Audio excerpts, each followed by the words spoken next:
Good morning, everyone. We're going to get started.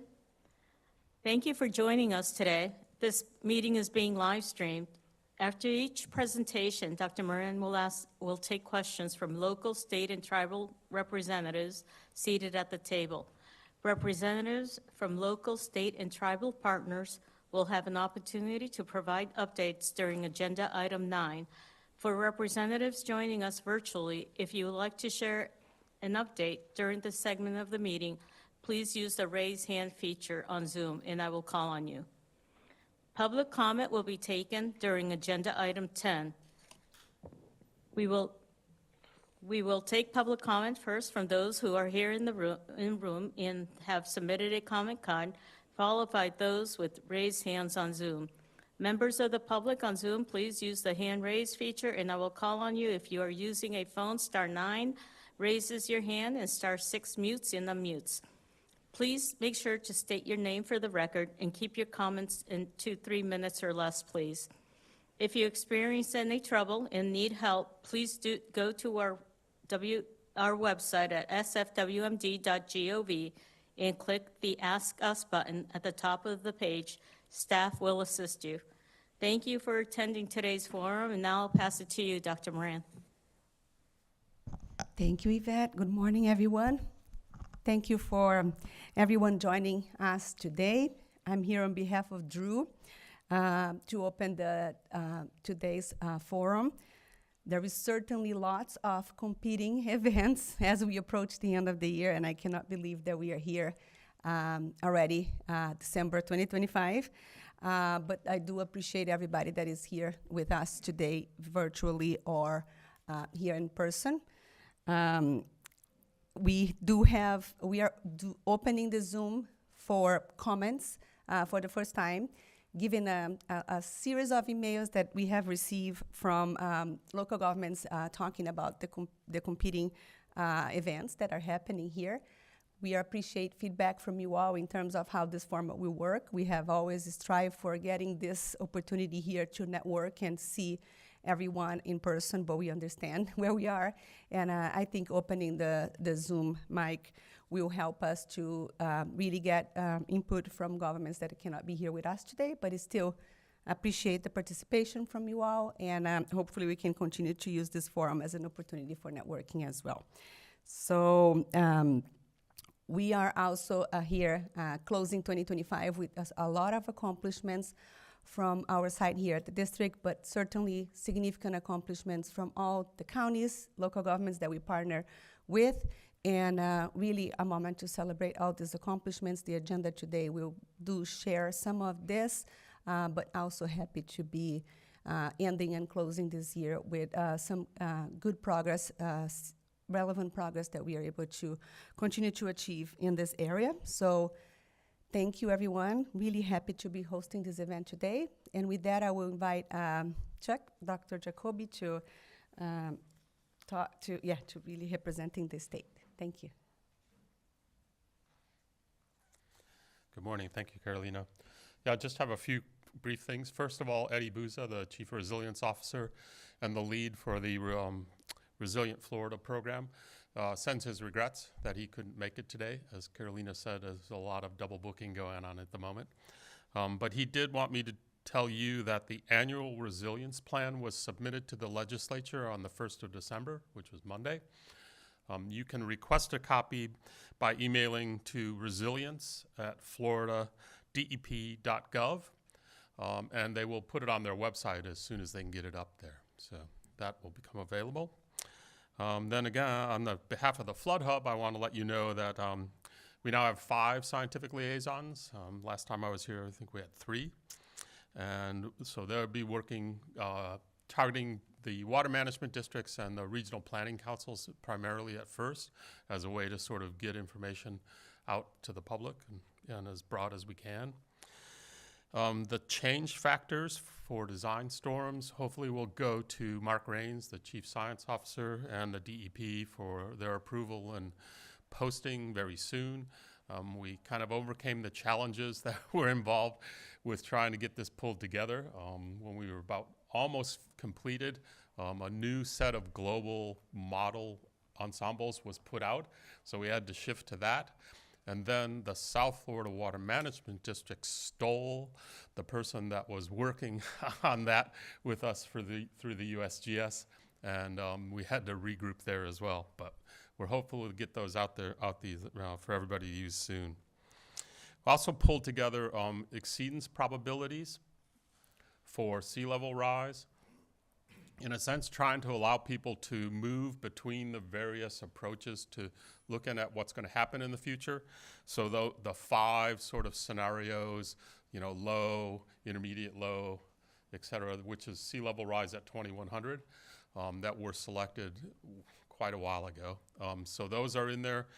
Then relate those to the shared socioeconomic pathways, which is kind of the new worldwide approach to dealing with how to link changes in the climate with emissions.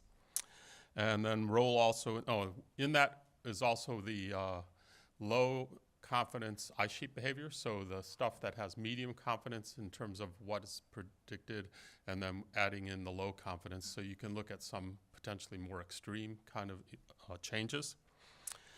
And then also have the changes in global mean surface air temperature.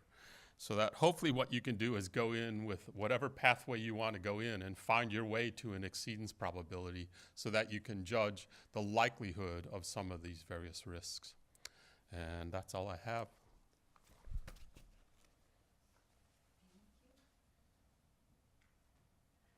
Thank you, Dr. Jacoby. Thank you very much for being here with us and also providing those updates.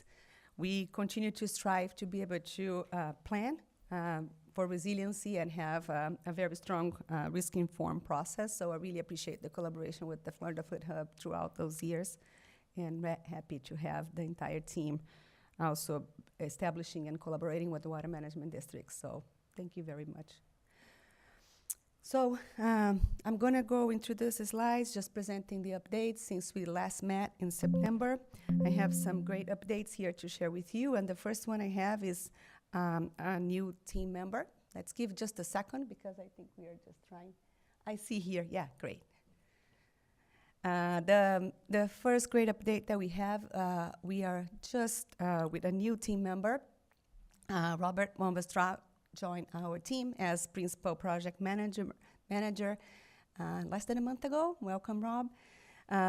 He will be responsible for preparing federal grant, state, and other grant applications.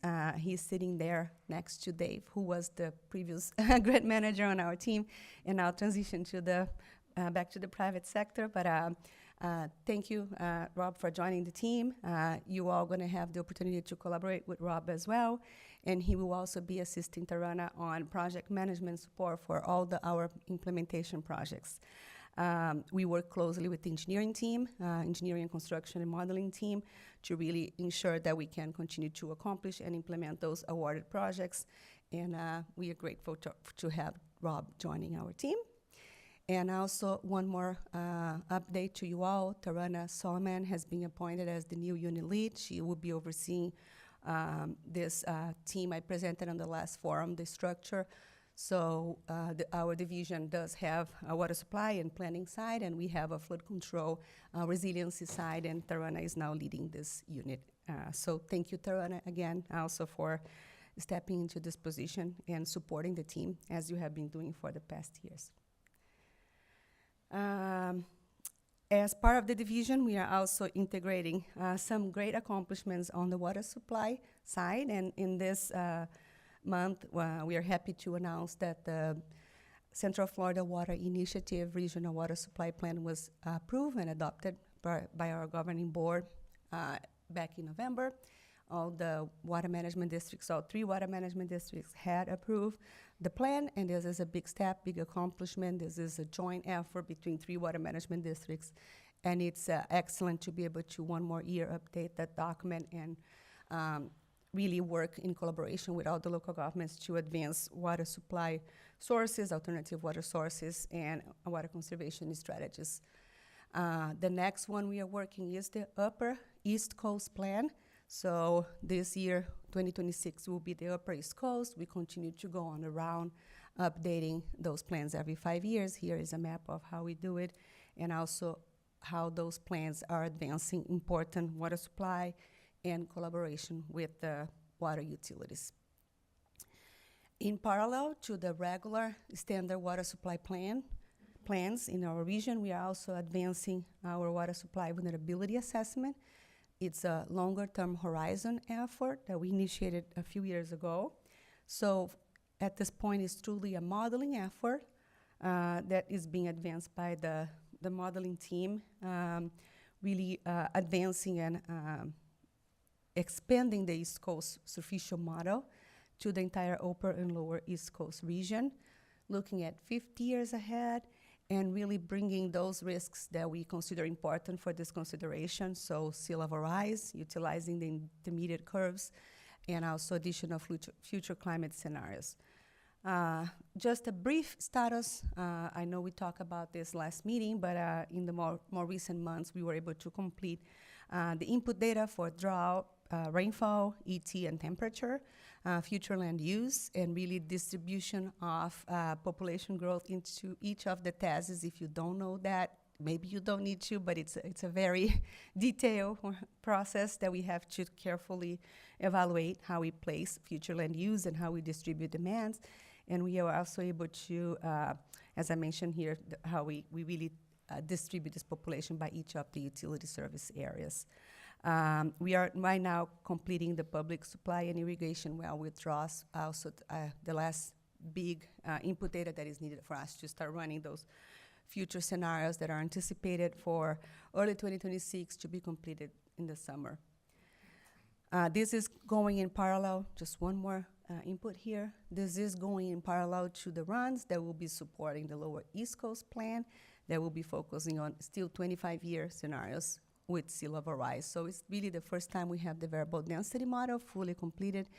And Pete Kowalkowski is here today. He's going to give us a much more detailed update in one of the agenda items. I know Chuck, Dr. Jacoby started today talking about data and scenario assumptions that we have been collaborating with the Florida Flood Hub.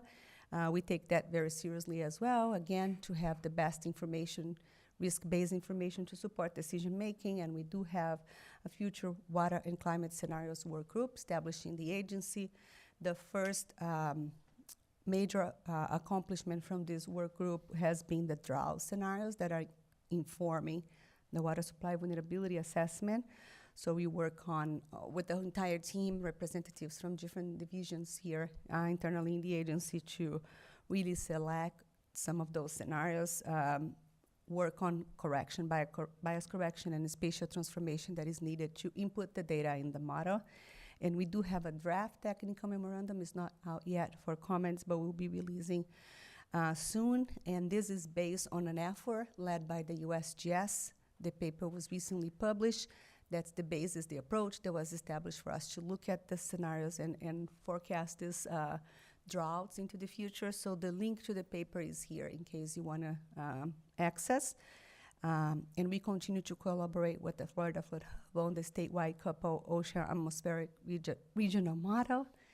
Dr. Vasu will be here today with us to present detailed updates on where we are on the progress of this work. It's a statewide effort. We are one of the partners. We have all water management districts partnering and also supporting review. And the work is led by the Florida Flood Hub in collaboration with FSU, and USGS. So more details in a later presentation today, but again, working very closely with the Florida Flood Hub to continue to refine. And this work group specifically is the work group that we internally review products that are being advanced through this effort. The next agenda that we have for the work group is going to be long-term rainfall. We have been looking at rainfall for so many needs, but not necessarily on a long-term scenario. We focus on event-based rainfall and flood risks, and now we want to use this also simulation from a long-term planning on rainfall that can be used to support additional larger efforts, long-term simulations, including restoration efforts. So excited to be stepping into this next agenda item in this work group as well. The work group is part of the water and climate resilience metrics effort. The more recent update that we have for you, really happy to share, is that we completed Chapter 2A, the Water Year 2025 Hydrology, Water Management, and all the significant 2025 event summaries. There is a lot of data that was pulled together by the team, led by Nicole Cortez and Stefania Salazar. Thank you for the support and effort and all the technical leads that work on this chapter. We also completed Chapter 2B. We have long-term analysis documented for rainfall. The update, the last time we published data was 3 years ago, and now we have data all the way to 2024 rainfall and a new approach. We also have the drought. The work that I just mentioned is also summarized in this Chapter 2B. An analysis of frequency of high tide events, really focusing on the high tide events at near coastal structures, and the latest update of the saltwater intrusion map. The chapters are nearly completion. We went to the last round of comments, public comments, and we are going to be wrapping up all the authors' responses to the public comments that we receive later this week. So by Friday, we'll be wrapping up all those responses and sending to everybody who submitted comments. We really appreciate all the input that we receive again this year, and working to really complete that. The publication is March 1st, 2025, and we will have an open house event to release all the data March 11 and 12 here at the district. For the 2027 reporting, we are planning and prioritizing the analysis, and we do have some topics selected we'll share with you early in 2026. Moving to our resiliency plan updates, and now we are really focusing on just project ranking and updates in 2026. The plan was published, as I shared in the last meeting, September 1st. What we did after that was to provide comments to everybody, all the detailed responses to the comments that we received. And all the comments are now responded. We had the chance to reach back to each one. There was another very not, I would say, large effort, because we did receive a significant number of comments, and we do appreciate all of that. If the responses that you receive, if you need any clarification, follow-up meeting, we are more than happy to sit down with you, and we, again, truly appreciate the collaboration. The plan has been built through many hands, and the participation that we get for so many 20-plus organizations every year is tremendous, and we appreciate the opportunity to really engage and continue to enhance the document every year. So thank you, everyone. And again, comments are all responded now, and we appreciate if you want any follow-up, and we want to just make sure that we continue this coordination even in the future years, that we are not going to be updating the entire plan document. We will be providing updates to the plan projects, so making sure that we have the latest status, latest description, and status of all the projects in the plan. So we are developing a system, a dashboard, to be able to facilitate this tracking, and everybody that is interested to follow on the progress of all the projects that we have in the plan can then be able to be informed through those years, while we are not going to have the complete update of the plan document itself. This effort is led by Aaron. Thank you, Aaron, for Aaron Ducaster for helping us on that. We are going to be publishing a draft dashboard early in 2026, and again, appreciate just your input throughout those years. Continuous engagement, and any new projects that we're going to be adding to the plan will also be tracked through this dashboard. The plan is made. Mainly, the main source of projects to the plan has been our flood vulnerability assessments through the Flood Protection Level of Service program. So as those studies continue to progress, that's also the main source of how we're going to be updating project descriptions and adding new projects. So right now, our focus has been to complete the St. Lucie and Martin County. That was the largest urban areas that were still missing the completion of FPLOS Phase 1. So we have the effort being advanced. Right now, we are finishing calibration and validation of those study areas. We have basically three study areas for one effort.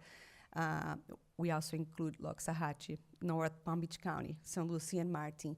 So significant progress going on. The study is on schedule, and we are working in collaboration with the counties as well. So any projects or any recommendation that will be coming out of this FPLOS effort will be integrated to the dashboard and the plan projects. The next one is C7. This is a phase 2 study. So we are refining project recommendations right now. There will be certainly some refinements to the projects that were integrated to the C7 basin. We have what we are calling a strategic selected plan that was finalized, and a water quality assessment, and we are planning a workshop, public meeting in the spring 2026 with the stakeholders in this basin. We also have 2 additional phase 1 studies that are being initiated and also in progress: Western Basins in Hendry and Collier counties, and Taylor Creek, Nubbling Slough, also being advanced. We are calibrating and collecting data for those 2 efforts, and we'll continue to collaborate with the counties and the partners in those 2 studies. One new effort that we have this year, it's what we are calling a targeted phase 2. It's not a final name yet. This is the name we are using internally to this effort, but basically from a set of initially recommended projects from phase 1, we are doing a targeted phase 2, not a complete Upper Kissimmee Basin phase 2 effort, but targeting some of the projects that were prioritized after Ian and Milton.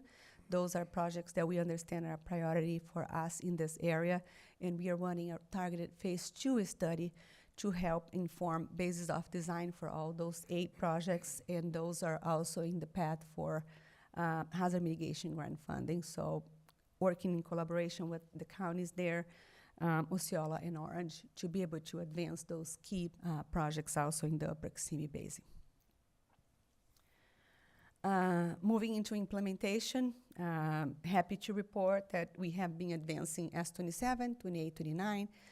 From the plan itself, those are the projects that have been most advanced. We completed design or are very near completion of design for those 3 coastal structures projects. There are some additional project components as well. Part of those 3 projects, they were funded through hazard mitigation. Pre-disaster funding, we completed this environmental and historic preservation deliverables, and now we are working with the partners on MOAs. We need real estate. I'm going to provide more details, but basically finalizing agreements for the real estate for those projects, and planning for the start of construction in the summer 2026. So finalizing permits, working on real estate agreements, and really final design details that we are completing for all those 3 projects. Great project, great advances, and really happy and to report this progress, and want to also be grateful for the collaboration that we have with the counties and the municipalities that are really hosting, where those projects are being developed, because we do also depend on their collaboration and are happy to be making progress side by side with those local partners. On the FDP Resilient Florida grants, we have 3 NAIL grants that were received on fiscal year 25-26. We are completing documentation, execution of the grant agreements, and we continue to do periodic site visits and quarterly reports for the ongoing projects.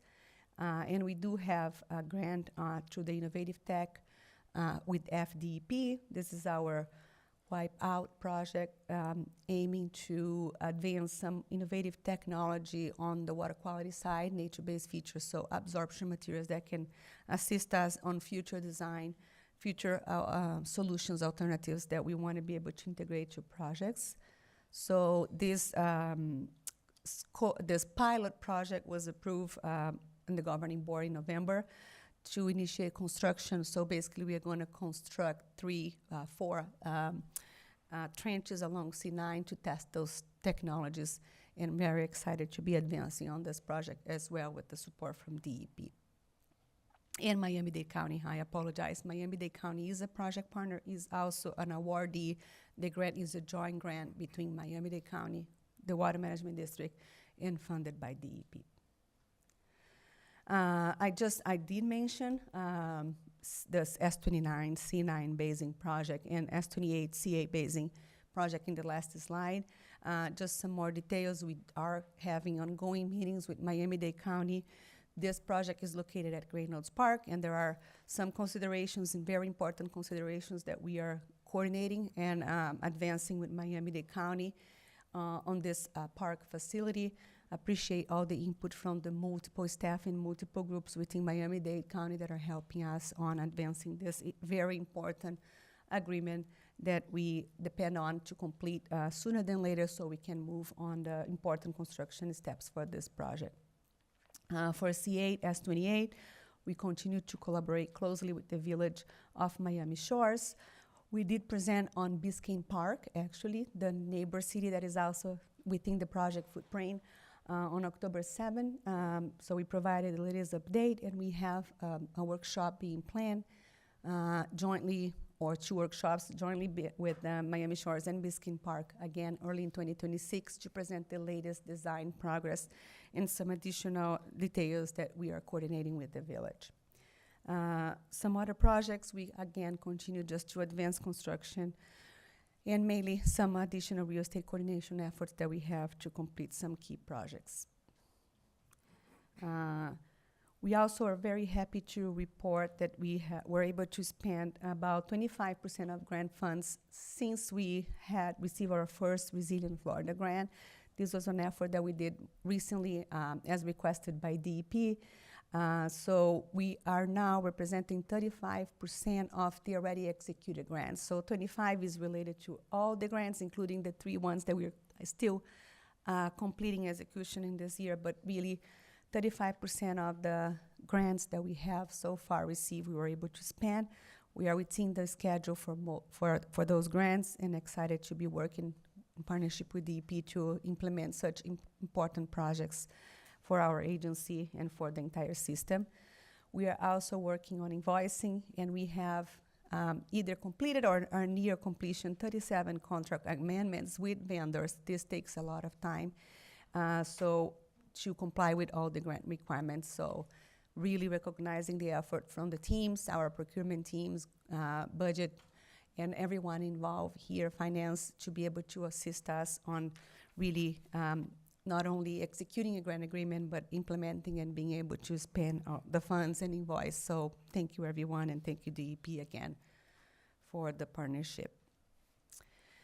Moving towards the end of my updates here, so just a few more slides. So very excited to share that we are beginning the post-processing of 2025 data.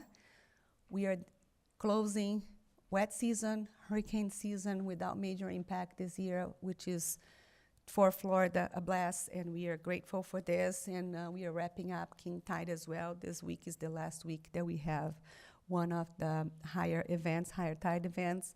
So we were able to collect important data through some of those extreme events, not as extreme in 2025. Very grateful for that. But anyway, some significant events that we have.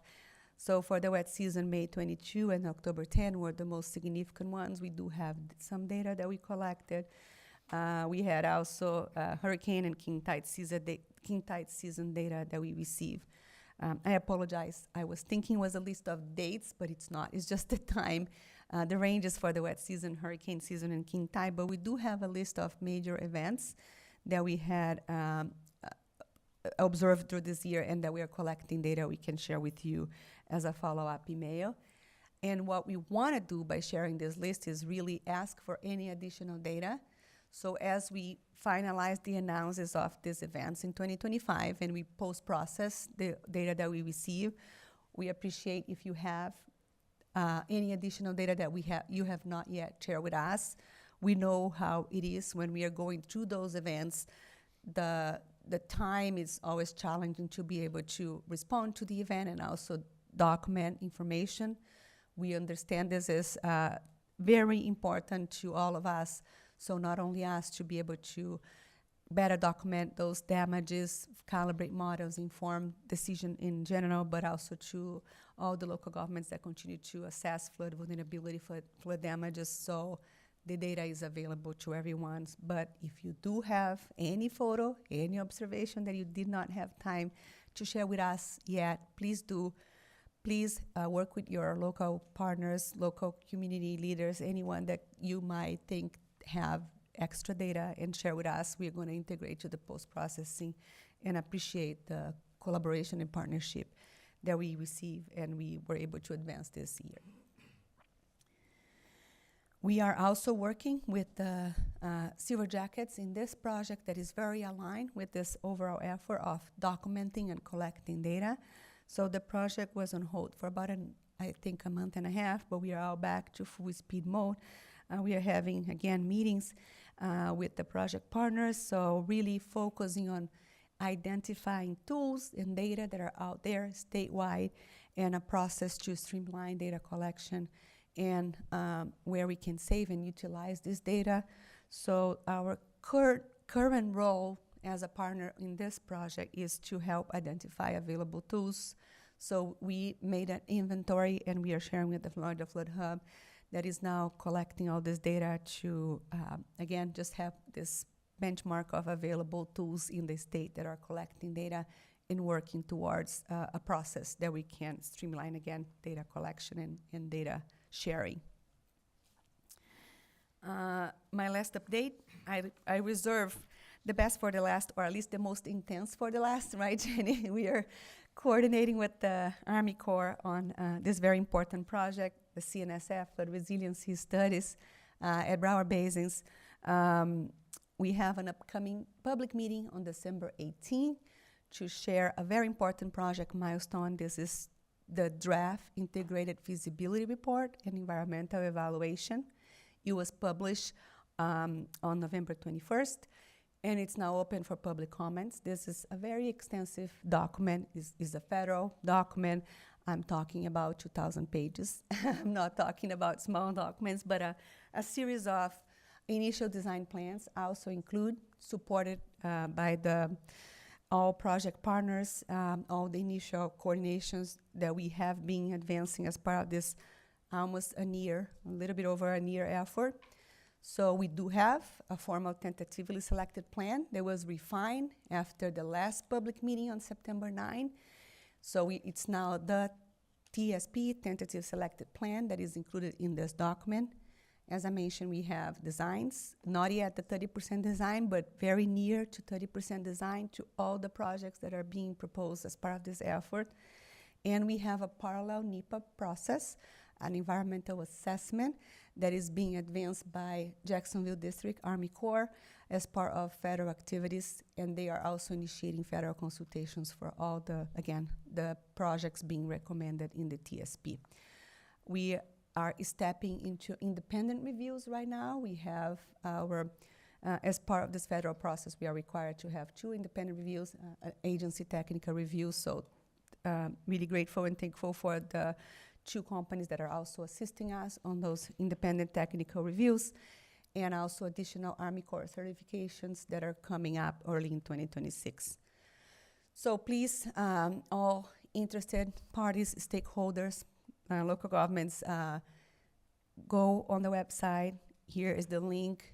The documents for the draft integrated report are all available there, the main report and all the appendices.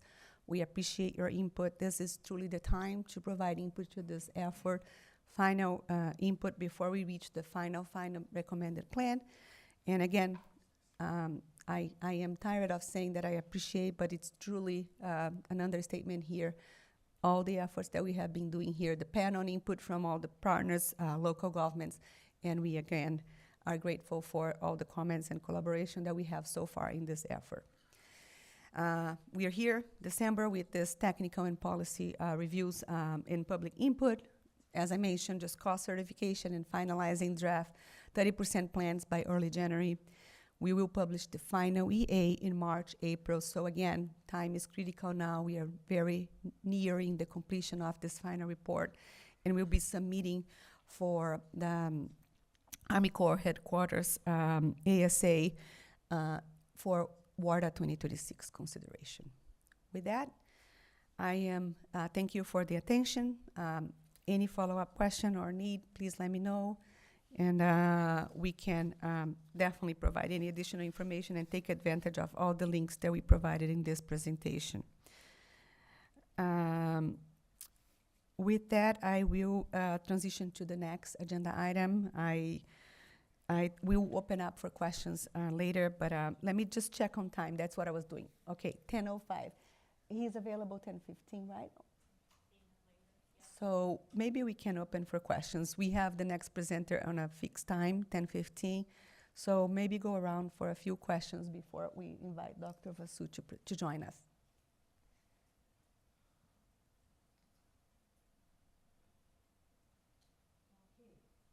So, yeah, thank you.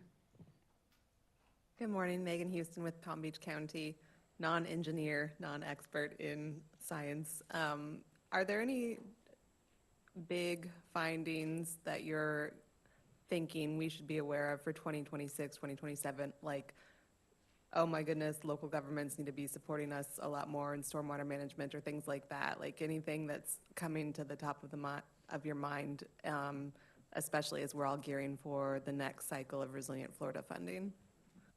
Yes, certainly funding support is going to be always critical. The funding needs for those projects at our level, regional level, and the local level, as you know, are large, and we need to continue to be able to fund the implementation of those projects. So very important to continue to collaborate with DEP and Resilient Florida. This is truly the major funding avenue that we have to implement those projects. Also in collaboration with DM on any pre- and post-disaster program, but I really appreciate the question and the way that we also depend on local governments to support demonstrating the importance of those projects and how those regional projects are really key in solving also some of the local stormwater needs. And really Florida is flat, and the drainage is fully dependent. Like if you want to drain your neighborhood out, you depend on all this interconnected canal system. And so working closely with the local governments to continue to advance the projects that are prioritizing the plan is key. Having the funding avenues that we depend on to be able to continue to implement those projects and collaborate with DEP and DM on those funding projects are key. We have, for your specific case, we have the Loxahatchee area being advanced through the FPLOS Phase 1. So just stay working closely with the project team to identify additional projects that you understand are relevant as well on the regional level to support your local priorities. So those are the upcoming, I would say 2026, 2027. We will continue on 203. That is going to be the key in the beginning of 2026. That also includes an area in Palm Beach County, just the Hillsborough Basin and the northern of Hillsborough Basin that is also Palm Beach County, but most of the additional projects are Broward. And we will be advancing to 16 in Miami-Dade. So similar types of projects, but again, in collaboration with the Army Corps. So continuing to demonstrate support to those avenues. This is also a funding avenue, correct? Because we also work in collaboration with the Corps to be able to access those federal funds to implement those projects that we have on the plan. So those are key ones. Yeah, and Florida Food Hub, data, I mean, there is so much, but really, I think the effort that we have in terms of having the best available data and really characterizing the risk that helps us on demonstrating the importance of those projects and getting ready is key. So I appreciate your collaboration, Dr. Jacoby.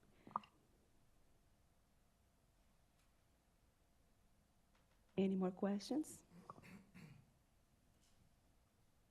Since it looks like we have a few minutes here, I was wondering if you could expound upon the Wipeout project, what specifically you are looking to derive it from the testing of that technology, how it's innovative, and what are the ways you're going to share the results?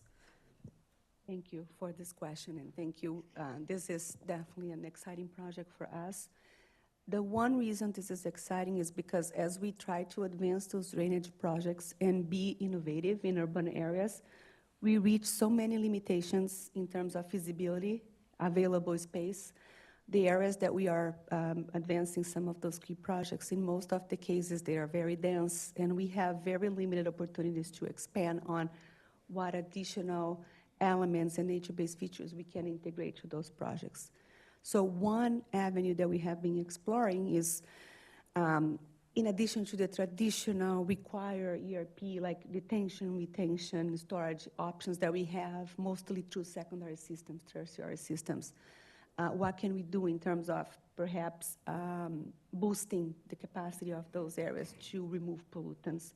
So we are testing 3 technologies. They are all absorption. They are different technologies.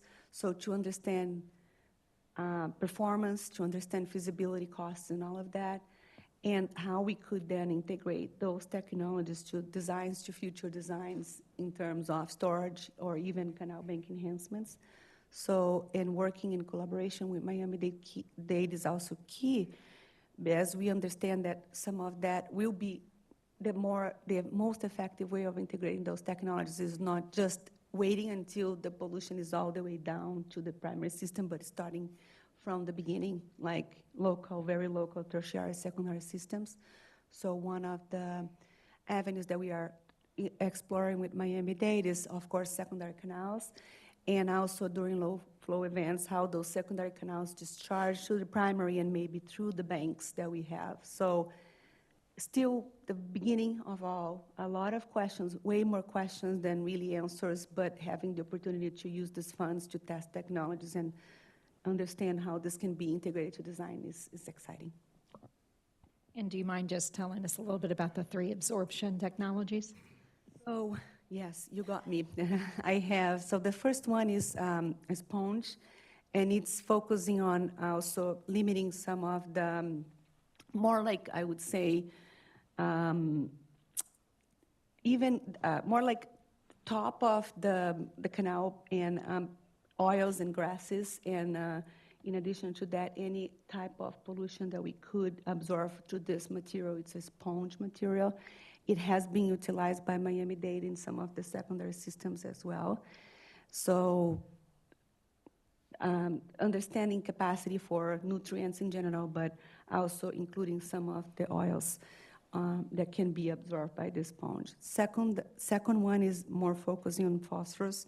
It's, I don't have the name right now in my head, but it's a material that is phosphlo, I believe, that is kind of targeting some of the phosphorus and also trying to test this. And the third one is a more traditional approach like BAM, bioabsorption material, focusing on all nutrients in general. And it's golden, BAM golden. I'm sorry if I'm lacking all the specific names. But yeah, so 3 different technologies.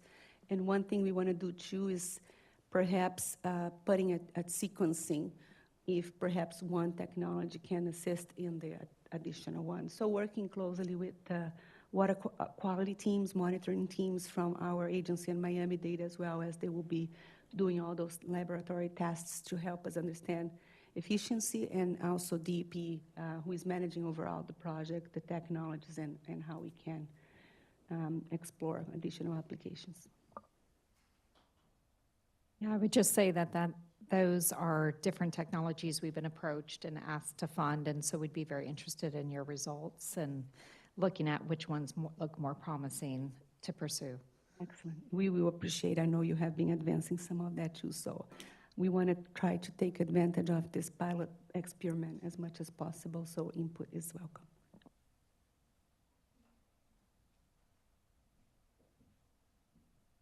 Any more questions?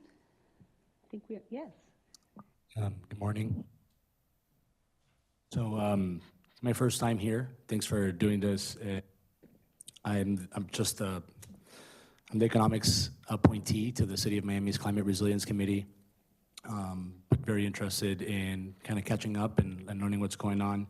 We use a citizen science app in Miami to try to make it easy for everyday people to capture flood data.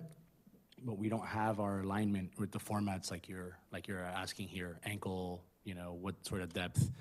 Is there going to be a requirement in terms of how we once you connect all this data, how we visualize all that data from the Flood Hub and who would have access to be able to visualize that data. Are you able to, or is anyone else able to, now that the data is aggregated, have plans to use tools like artificial intelligence to tease data or insights from that data? And in the data sets that you're gathering, are you weighing different data quality differently in how you store it, rank it, and use the data? And especially, for example, if it's from, let's say, FIU or Citizen Science Project. Thanks. My name is Silvio Pupo, by the way. Nice meeting you, Silvio. Thank you for joining us. A lot of questions, but so happy to get them. So first, I will provide the update from the district side, and I know the effort at the statewide is in parallel, and I will let you add if you want anything, Chuck. But so the effort led by the district, we begin focusing on the first effort that we do is what's the minimum data required? And yes, we have additional fields, as you mentioned, but basically the key information is a photo, the date, and the geographic location. If we have those three things, we can derive additional information, and through post-processing, we can enhance some of the data. So we have been discussing with our GIS what are ways that we can also integrate additional databases, and we have done that to some of the other existing tools. So we don't anyhow want to say that this is the only way of collecting data. I think there is technology out there that can help us integrate any available data, any effort. And as you said, Miami-Dade Citizen Science effort has been ongoing for so many years. So don't need to recreate or anything. Let's just utilize the best possible data that you have been collecting and integrate into the database. There are many avenues for that, and I think the effort to the Florida Flood Hub is going to help us on that as well. So in terms of how all the data is integrated to a database, and yes, we do some QA/QC. There is a group of reviewers that go data input by data input to validate and basically qualify the data that we are receiving. Some of the data we need to discard. Most of the data we still collect information and integrate to the database. This is all available to the project partners. All local governments have full access to the database. They can download all the data they can use on their own systems. You just need an account as a local government to have full access to every data and post-processing that we built in the tool. And also data that other local governments authorize us to share. In terms of artificial intelligence, I think that's a field that will help us, certainly. We had a project that was funded by the National Science Foundation with one of the key partners that we have. Unfortunately, the funding was interrupted now. We continue to coordinate with them and finding avenues that we can utilize some of the AI, especially on the review of those images validation and maybe deriving, for instance, what you just said, that we can definitely use some of the AI tools out there. So hopefully we can continue to advance on that effort. Chuck, do you have anything else? Yes. So, I mean, we've heard the interest in this, and again, I mean, the Flood Hub's primary targets are what I'll call strategic. You know, they're kind of looking in the long term, but we recognize that we may be able, on behalf of the state, as it were, to organize things that are a little more tactical. And this is certainly one of those. We're trying to balance this thing about getting a very quick answer to a problem like this and the open access question, right? So we're in discussions with people who do this kind of thing nationally, and they scrub data from traffic cams and other things, and they do use AI to kind of process it all. And again, the question is, at the state level, is there the level of interest to do something across all of these efforts? As you heard from Carolina, it takes some resources to make this happen. It doesn't just happen, without any effort at all. And so again, we're taking a look at what can we do and how can we do it. Is there kind of a short-term interim solution while we work on a more open access solution? Questions like that. But yeah, we've definitely heard, the requests and recognize the value. Could you comment on, and this kind of goes back to the former question on data format, where are we in terms of data interoperability? I understand that maybe there was a former effort to be able to combine the GIS databases between South Florida Water Management District and Miami-Dade County, some way to interface. I'm following the technology committee at the state level. The chief data officer, the chief technology officer, the chief information officer, they're all asking for interoperable data, especially interoperable GIS data. We're trying to visualize it in Miami on our Miamiverse as a template for the state. And so I'm not sure if you're able to comment on where we're at in that process or that conversation of visualizing it or finding interoperability and getting support from the state CTO, CIO, and chief data officer to bring us some resources to do it. So certainly this, at the state level, all the conversations are about having data that, is freely exchangeable, as it were, and data standards.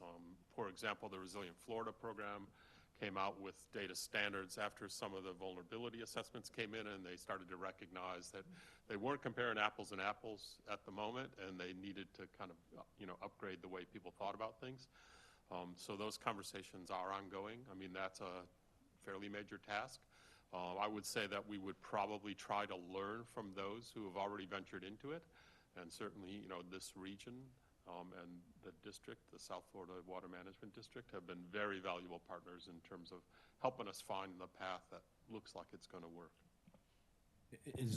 What would be the right team or the right mechanism in order to engage in piloting technologies, exchanging best practices, having sample data sets where we can show what's possible to start, kind of comparing notes and moving in that direction?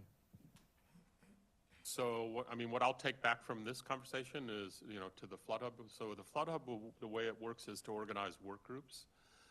So we try to gather the best available experts to do things like you say, right? So in our case, thus far, it's been trying to get the best available data to look forward. But we also recognize that there may be work groups that have to focus on process, as it were, right? Which is, how do we make this function effectively and efficiently? And so I'll take that back, and that's something that we can discuss. Thank you so much. I'd love to contribute to that conversation if at all possible. Thank you. Thank you for the questions. And yes, take advantage of the ongoing Silver Jackets effort. A lot of the questions you're asking here are part of the work group discussion, and it's a great effort. And all the local governments are invited to join the work group. So if you find any, just contact us offline. Either Chuck or myself can add you to the work group. Doctor, do we have the new state resilience officer with us here today? No, he's actually not. So Dr. Jacoby is representing Eddie Boza. He is on another commitment previously scheduled. He cannot join us, but yes, he will be following up with us. So he is involved in all those discussions.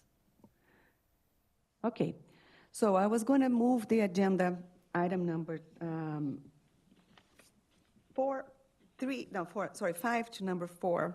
However, we still don't have a confirmation. It was supposed to be a fixed time of 10:15, but I think we're going to continue on the normal course of the agenda, so inviting Polk County to join us and present. If there is any additional need to adjust on presentation on item number 5, we'll do as we go. But really, I would like to invite then Polk County.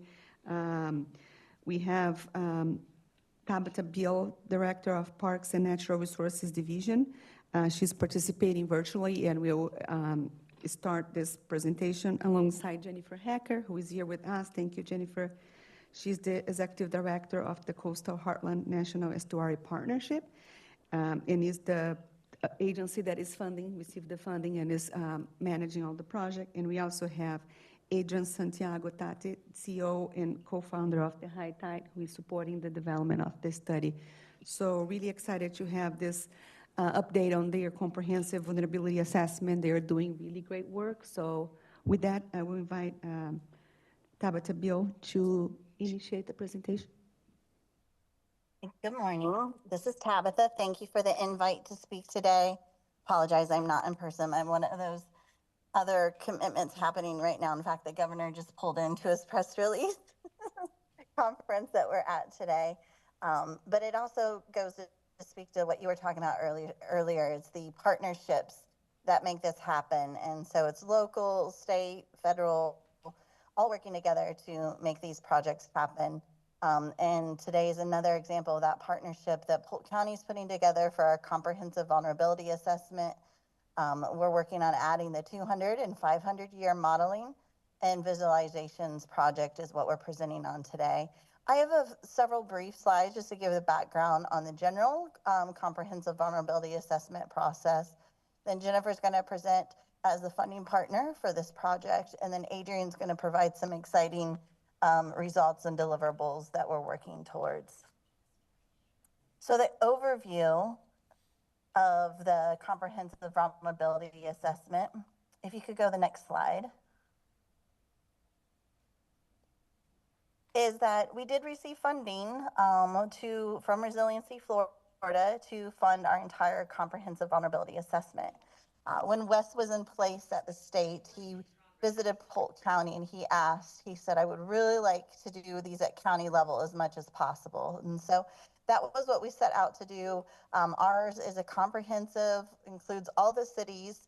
We've had one city, city of Bartow is the only city that submitted on their own for funding and did a comprehensive plan.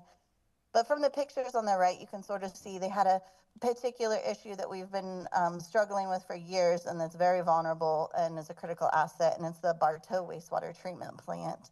On the left, you see the before. On the right, you see after Hurricane Ian. This wastewater treatment facility actually services all of Bartow, which is the capital of Polk County, and contains all the local government, county government office facilities, as well as several other important governmental offices. And so when this gets threatened and goes under, it is very critical for everyone following extreme weather events. And to implement our CVA, we contracted with Central Florida Regional Planning Council. They already have a working relationship with the majority of the cities that we wanted to take in underneath the comprehensive plan. So this really provided that baseline, good, already established working partnership relationship with them. It's expected to be finished by March of 30th of 2026. And we're adding these Polk adaptations, the 200 and 500 year analysis is underway. We'll add these as appendices or chapters to that existing comprehensive vulnerability assessment. And this is the portion that we're very thankful that Jennifer's group, Jeanette, has funded for this project. Next slide, please. So just some of the general processes that we've been through so far. The first piece is the data collection and the rainfall analysis.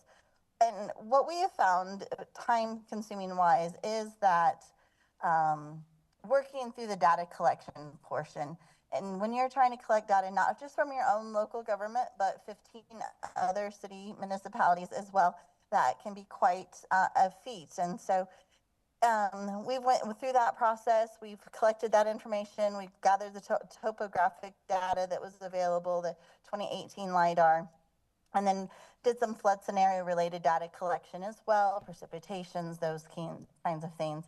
Utilize existing rainfall analysis summaries from the Cordex and some from the Building Commission study. We took those, next slide, and put them through the exposure analysis, which was an identification of the depth of water caused by various flooding per the guidelines of the Florida statute. At that time, we were using the 2040 and 2070 year projections. It includes data such as the critical assets that we gathered during the data collection or maintained by the municipalities and the counties, but it also uses that 2018 data. And so that really yielded, started to highlight some critical impacts for critical assets and also transportation areas.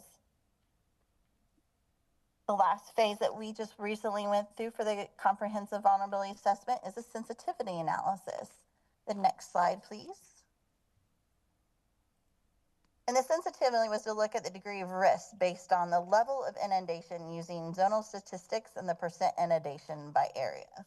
So the zonal statistics was just based on a footprint of the assets defined with a minimum elevation that came from DEM. Unfortunately, we don't have floor grades, so we just went based on the minimum DEM elevation plus 1 foot. And then we utilize the percent inundation by area, which is the total area and the total flooded area of an asset, are compared to determine the amount of the flooding impact of those assets. And so all of this information was used to do the additional flood model.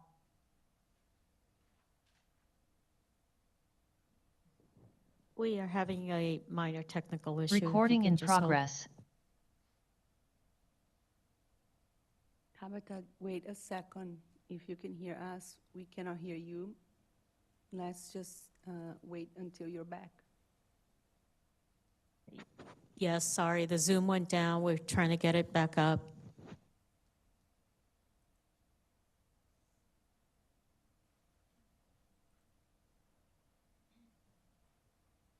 Tabitha?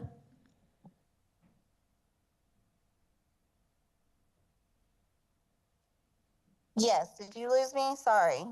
You're back. Yes, the Zoom went down, but we are up and running again. So, did you hear the sensitivity analysis slide, or do I need to repeat this slide? Yeah, it would be better to recap. No Yes. problem. I'm happy to do that. So the last step we took through the comprehensive vulnerability assessment is the evaluation, the sensitivity analysis. And this was to look at the degree of the risk based on the level of inundation using the zonal statistics and the percent inundation by area. The zonal statistics that we used was the footprint of the asset was defined by the minimum elevation that came from DEM. And the percent inundation by area is the total area, the total flooded area of an asset were compared to determine the amount of flooding impacting that asset. We have a really great Excel sheet that shows each of the levels of impacts and outputs from that. But this is really the basis of the information that was used to do the additional flooding modeling that Jennifer and Adrian are going to cover next. So I would be happy to pass to Jennifer. And we appreciate the partnership of everyone involved. Great, thanks, Tabitha. If we can go to the next slide. So the Coastal and Heartland National Estuary Partnership is part of the US EPA National Estuary Program, and we receive funds from the Infrastructure Investment and Jobs Act. It's federal funding that was originally intended to go for 5 years. We got the first 4 years of funding. So we had essentially some extra funds on hand to augment and supplement the Resiliency Florida funding that the counties in our 10-county area were receiving. And one of the things we immediately identified is that though the vulnerability assessments are absolutely critical in identifying those risks and vulnerable assets, we want to get to actionable steps and projects, and simply identifying those risks and vulnerabilities was not enough. We wanted to get into identifying what are the solutions to addressing, reducing those risks and vulnerabilities. And so that's where we plugged our funding into, was to kind of build off of the addition, the initial work that was done in these counties. So one of the things we have done with Polk County, and each county is different because they're at different stages. So we have a wide variety, all the way from counties that are just starting doing their baseline vulnerability assessments to ones that are like Polk, who are already past part of their adaptation action area planning and are looking at going even steps beyond that. And that's where we customize with each county what their priorities are, how to plug this money in to continue to further their resiliency planning work.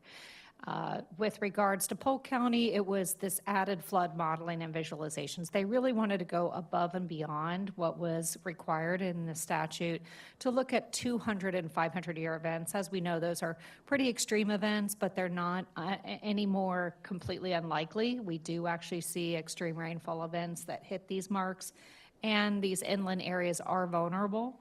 And so really we thought this was an excellent way to use these federal funds to really look at an inland county and what additional risks and vulnerabilities exist with these extreme rainfall events.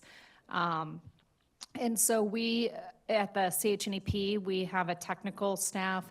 We not only provided funding, but we actually provide project management support and helping to participate in the project meetings, to review all the deliverables, provide technical comments.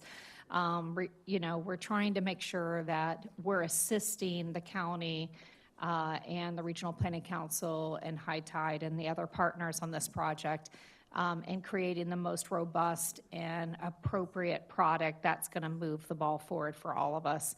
And we then also really work a lot on public outreach and education. So we are helping to disseminate the project information like we are doing today to policymakers, the general public, and other audiences.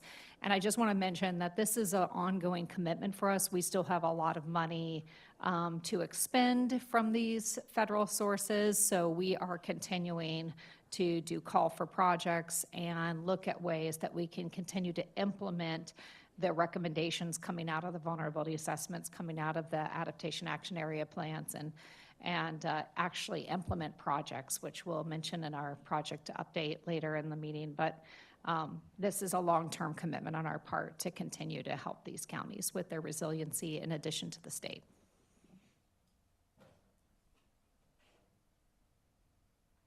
Next slide.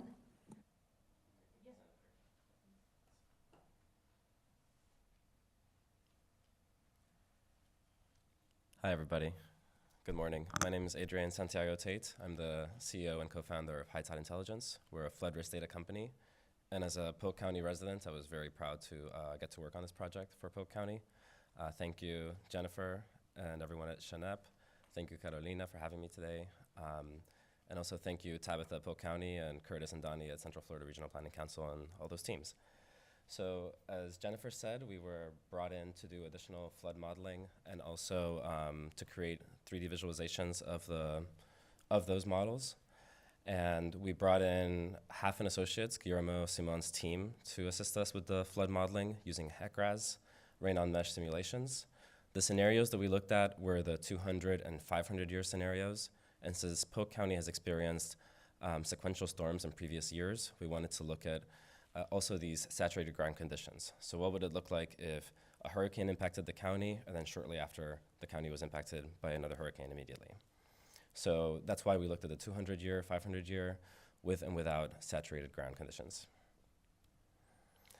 These are the rainfall amounts that we modeled. So for the 100-year storm, we had 10.5 inches, which with an aerial reduction factor is just under 10 inches. Similarly, for the 200 and 500-year events, we had roughly 12 and 14 inches. If you look at some of the big events we've had in Polk County, like Irma and Debbie and Milton and Helene over the past few years, this is all roughly where they fall in this ballpark. So we pulled this data from NOAA Atlas 14, and then Guillermo and his team validated the model in HECRAS, first looking at, is the water behaving the way we expect it to? So is it pooling and collecting in the places that it normally does? So looking at the results of the model, looking at the FEMA flood zones as one indicator of, is water flowing the way it should? Oftentimes, if it doesn't, that means they haven't represented the break lines correctly, or that they need to put in some burn lines into the terrain, so that the water is flowing the way it should.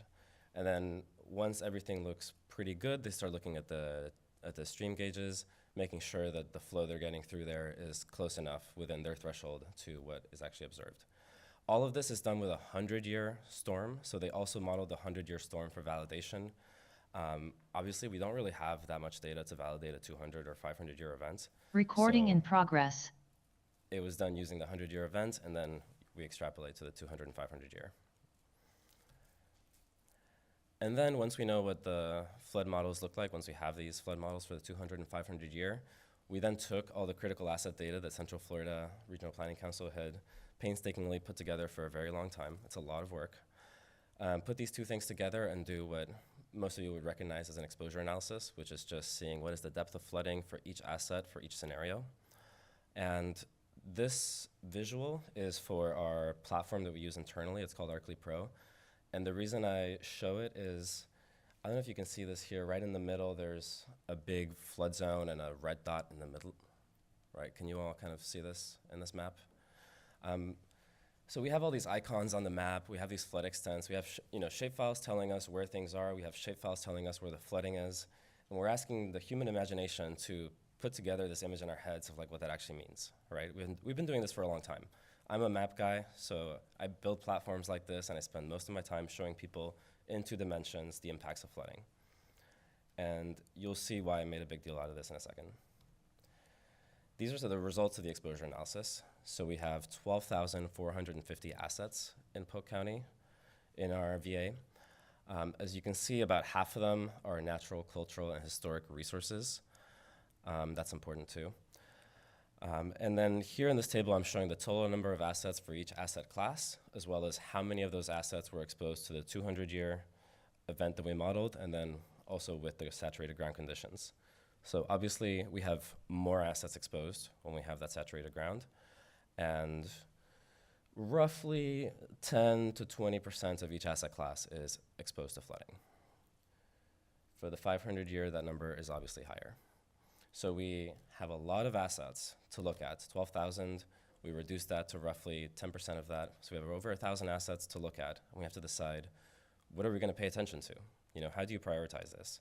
So the first filter that we almost always apply when we do these projects is it exposed to flooding today?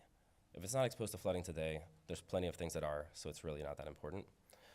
Then, you know, is this the most important class of asset, right? So before, during, and after a disaster, like, is this something that's truly critical to a community? Or is it something that's more like a historic building, which is important for the character of the community and the history of the community, but really not that critical when it comes down to it? When we look at this data, like I said, 6,000 natural, cultural, and historic assets, a lot of those are historic buildings. So we filter those out just to kind of move forward. And then we have a smaller number of assets, and we are manually going through every one of them to see what they are and whether they really are that important. And that's when it's more of a conversation with the stakeholders at the county. Hey, is this something that's important to you? There were some facilities that were important, but they only had a few inches of flooding. So we're not really that worried about that. Some facilities were very flooded, but they're really not that important. It's like like a fire hydrant, right?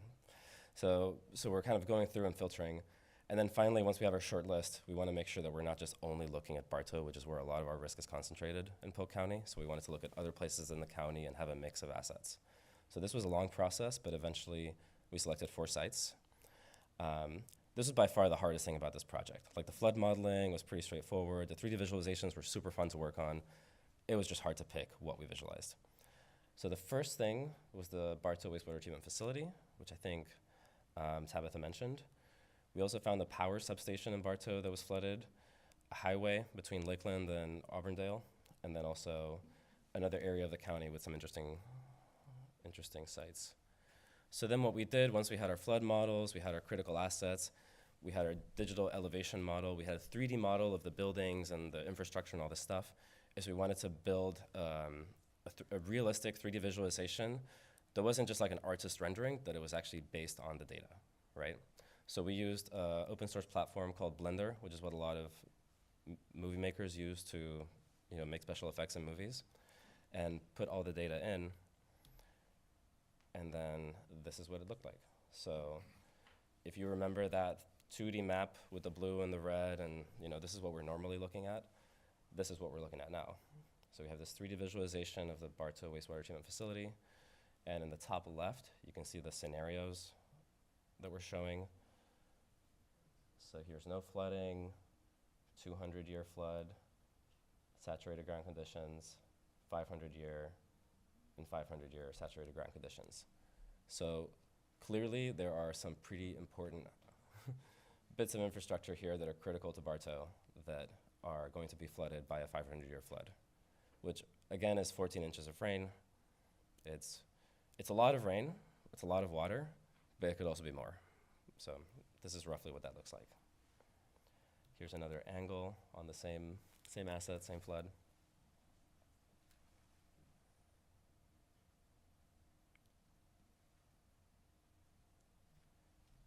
Here's the next site. This one we actually had helicopter imagery verifying that this was all flooded during Milton. So it's a power substation on the north side of Bartow. All of this floods, and the residential neighborhood around it as well. And normally when I do this work in coastal areas, there's no shortage of assets that are important and are at risk. In Polk County, it was harder to find critical assets like this that were exposed, but there were also a lot of residential neighborhoods that were exposed. This is Highway 92 between Lakeland and Auburndale. As you can see, there's a bit of the road here that is fully flooded. And this matches the county's experience with flooding last year too. Here's another angle. I think this is a great shot. I really like this image. And then finally, the last one involves critical infrastructure, but it also has another story. So this is the Peace Creek Canal overflowing. Over here in the foreground, you've got this road. I believe that this is the only road in and out of this little community in Polk County, so it's an evacuation route for them. But also this entire agricultural area floods. And it's mostly just to illustrate how good of a job of storing water this field is doing, and how it should probably just keep doing that job and not be developed. There's another angle. All right, and finally, just some pretty straightforward conclusions. We get more flooding with the 500-year rainfall event. Saturated soil conditions amplify flood depths 15 to 40% at these sites that we looked at, which means that instead of the parking lot being impacted, it's the building being impacted. And really, what do you all think? Are these visualizations a powerful tool? Like, can we use these? I've seen some amazing use cases. So at first, with this project, it was, hey, let's see how these critical assets are impacted. And then it's like, oh, wait, let's look at how this area over here is flooding, and maybe we don't want to develop there. And then talking to other cities, it's like, hey, can we use this to show the benefits of all the investments we've made in mitigation, right? Because most of the time, we don't get a high five for that. We just do it, and then it doesn't flood, and that's it, right? So there's so many ways that we can use this. So thank you all for your time. Thank you. Thank you very much. Thank you for this great presentation. I am excited, and I was already excited when I first was exposed to this. I truly like the idea that we have so robust modeling tools helping us to understand the risks, and also the visualization tools that also help us to translate and communicate about those risks. So excellent work. I was going to open for questions, but I'm going to ask Dr. Vasu, who is online. Thank you for waiting a few seconds. Are you okay that we take questions now, or if you have a limitation on your time, we can take both questions together at the end? Please go ahead. Okay, thank you. Thank Dr. Vasu for all the flexibility here. So yeah, going around, any questions for the panel here? And thank you again for the presentation.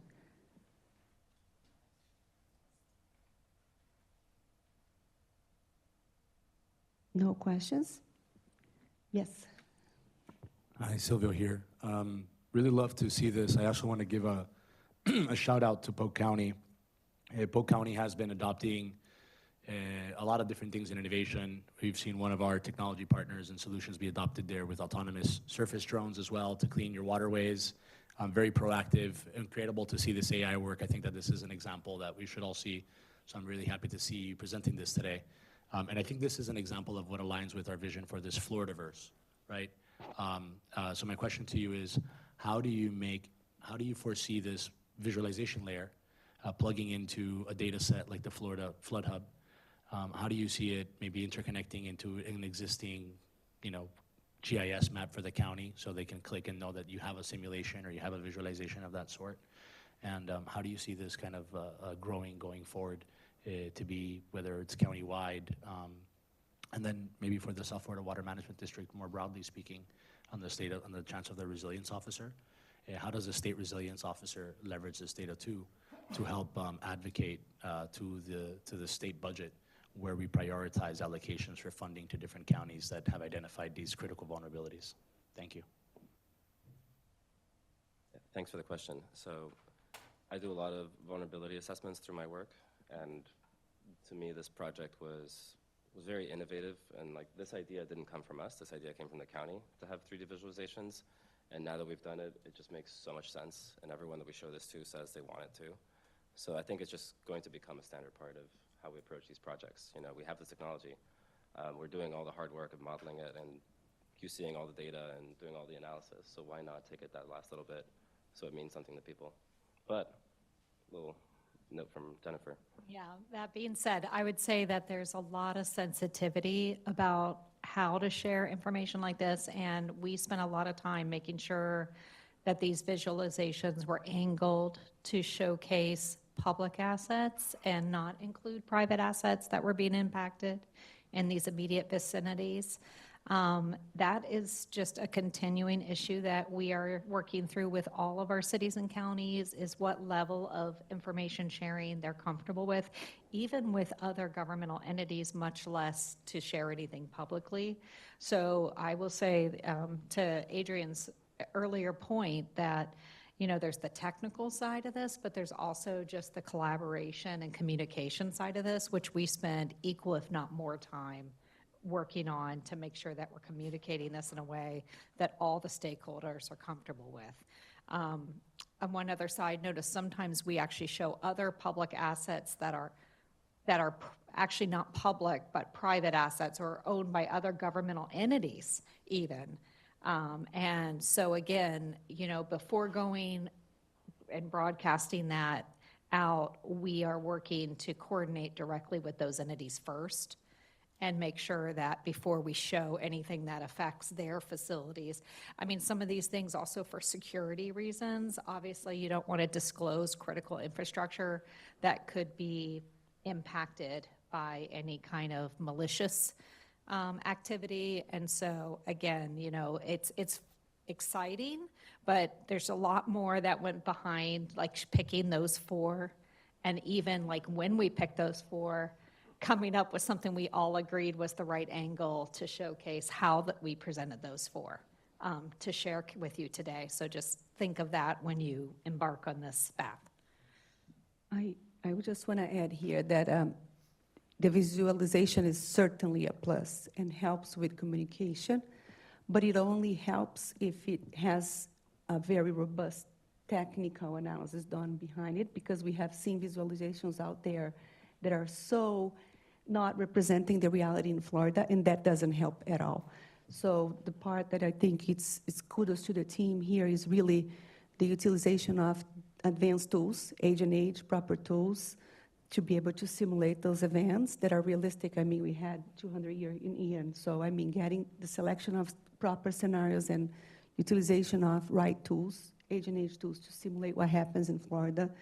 The integration of groundwater saturation also helps us to illustrate what we have been talking about, the importance of those models capturing the surface, subsurface interaction that are so vital, important to be represented, especially in South Florida. So again, yes, full support, and especially when it's coming from a true, very technical, robust model that is really helping to simulate those scenarios that are close to what we understand is reality.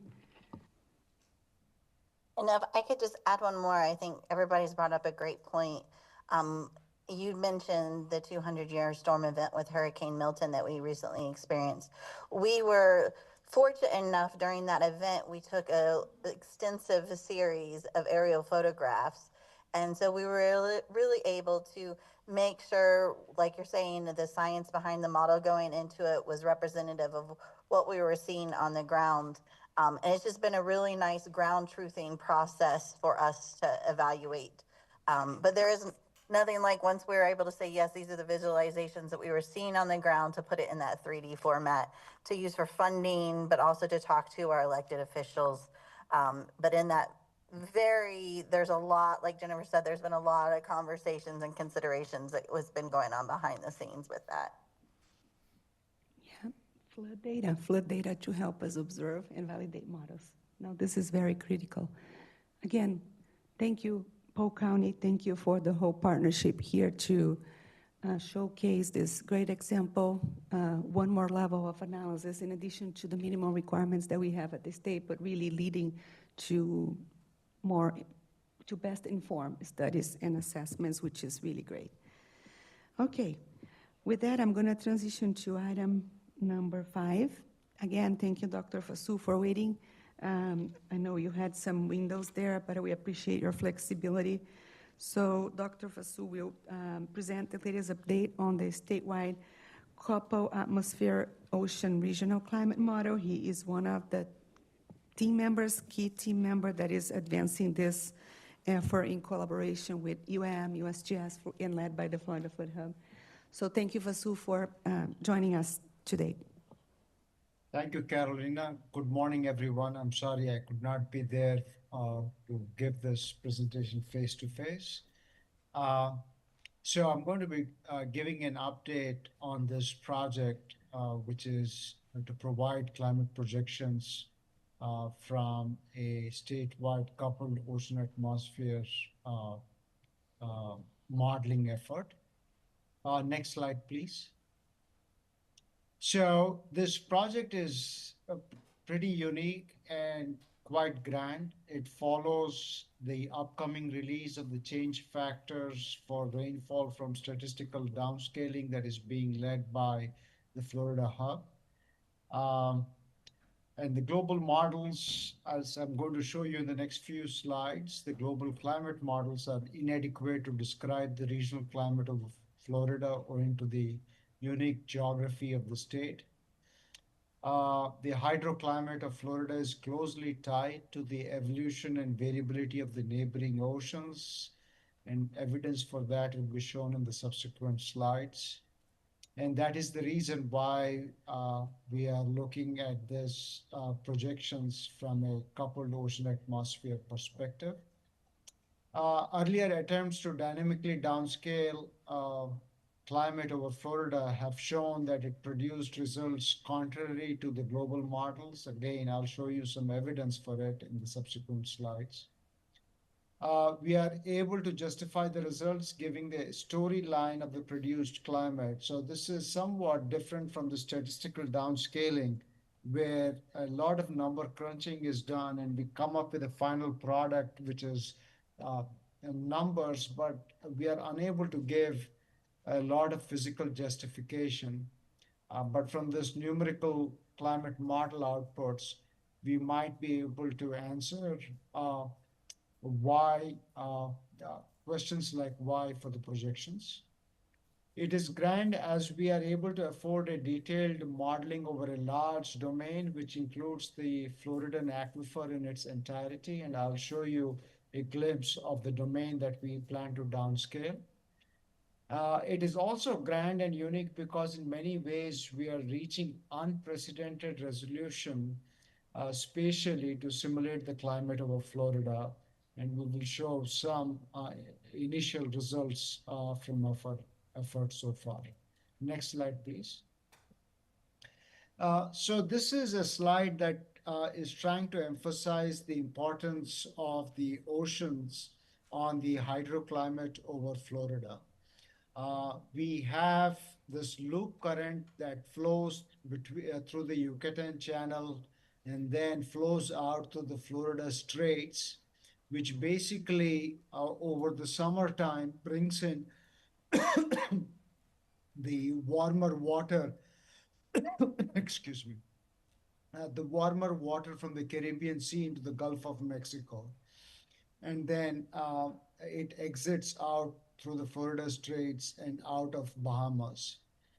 Now, in the model, we are able to reduce the sill depth of the Yucatan Channel and thereby block the loop current to assess its impact on the hydroclimate over Florida. So the middle two panels are showing you, the middle top panel is showing you the loop current in our control integration. And then in the middle bottom panel, I'm showing you the loop current where the sill depth has been reduced significantly through the Yucatan Channel, and the loop current has been reduced significantly.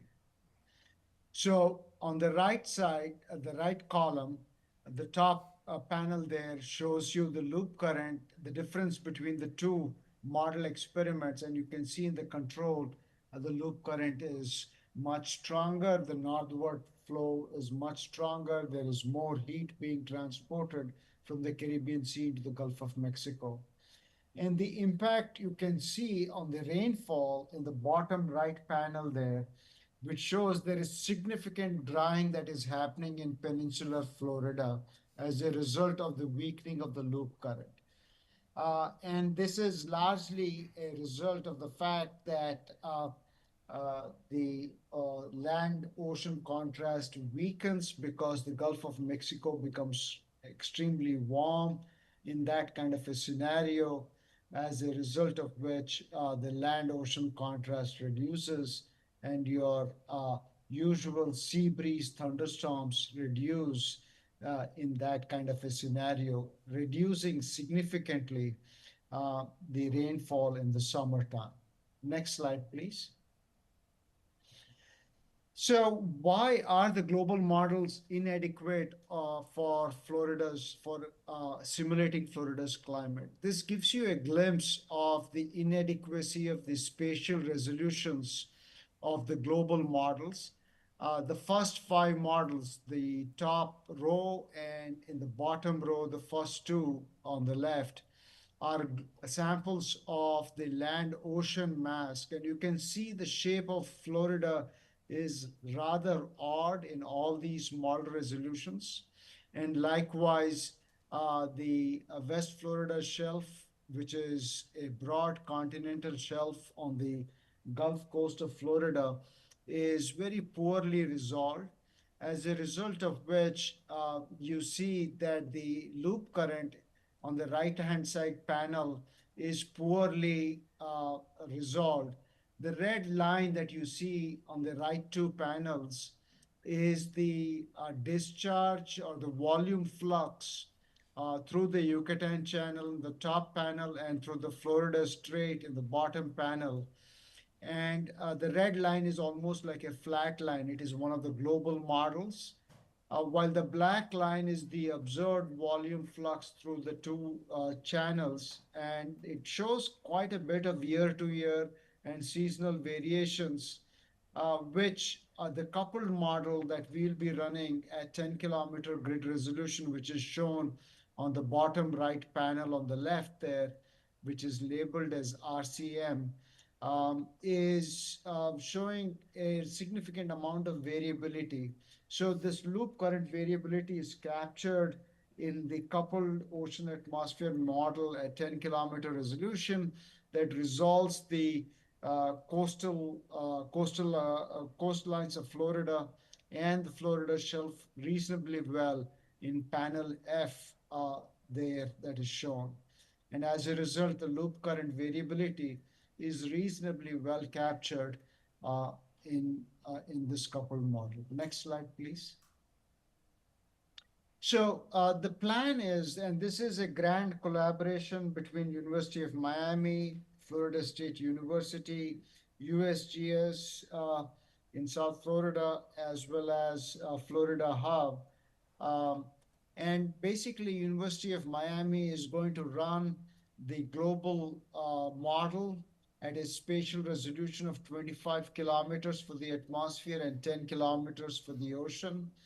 The principal investigator for that part of the project is Professor Ben Kurtman from University of Miami.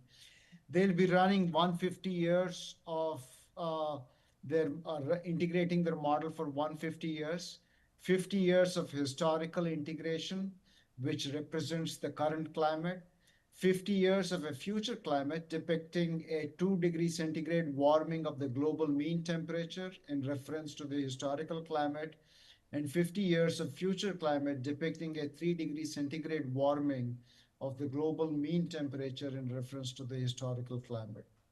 Once University of Miami completes those 150 years of integration, it will pass it on to Florida State University, which will then downscale it to 10 kilometers using this RSM ROMS centered over the Floridan aquifer. And then subsequently, that data will be passed over to USGS, which will further downscale it to 4-kilometer resolution centered over Florida. And for a few important weather events, they will downscale it further to 1 kilometer. Next slide, please. So this is an example, another example where our model run at RSM ROMs with a global model called CCSM4 showed a quite significantly different uh, climate projection of rainfall from the global model. And you can see in the bottom four panels for the four seasons, December through February in the first panel, March through May in the second set of panels, June, July, August in the third set of panels, and the September to November season. There is a significant difference between the top row and the bottom row. The top row is from the global models and the bottom row is from the regional model. And especially in the summer, June, July, August, and September, October, November panels C, D, and O and P, you can see there is a significant difference between the two.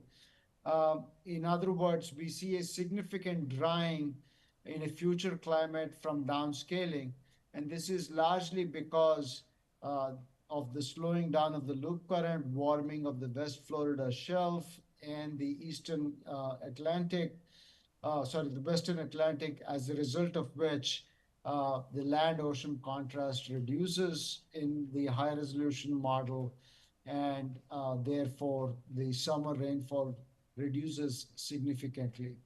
So this was conducted way back in 2015, again sponsored by the South Florida Water Management District, and we saw considerable differences, which has further helped us to go ahead with this project because the differences, the results from the global model, as I said, probably do not complete the story over Florida because of its inadequate spatial resolution.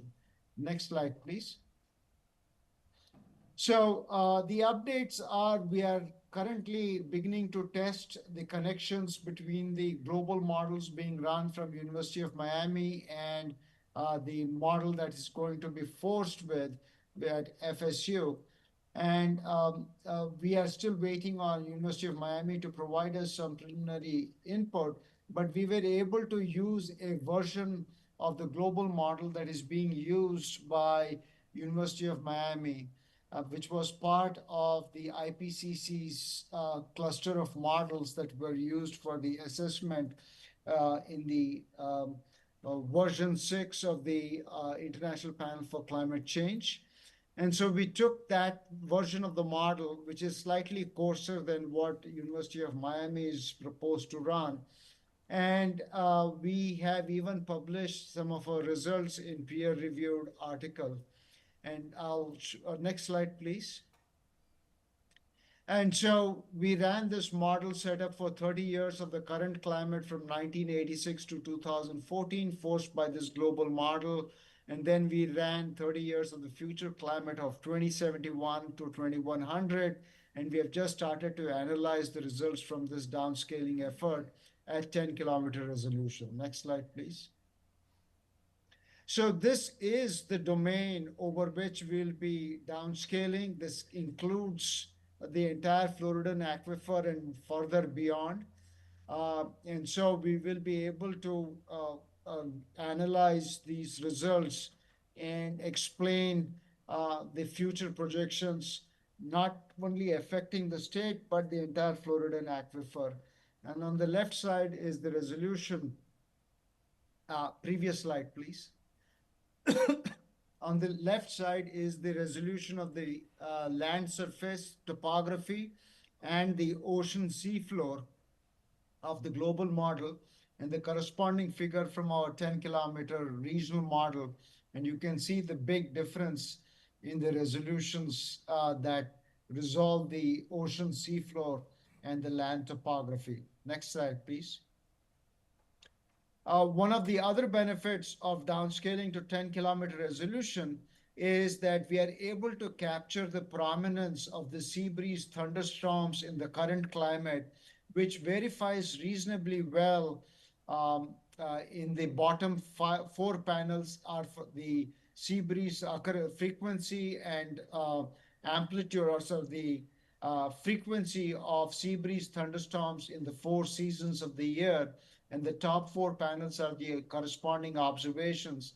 And you can see in peninsular Florida or across the entire state of Florida, in the summertime, we are able to capture the strong variability of the sea breeze thunderstorms.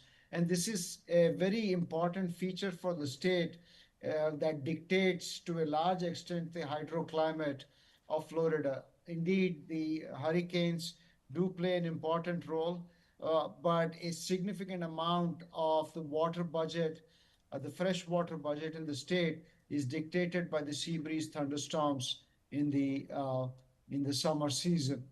And this is a very difficult feature to capture with high fidelity.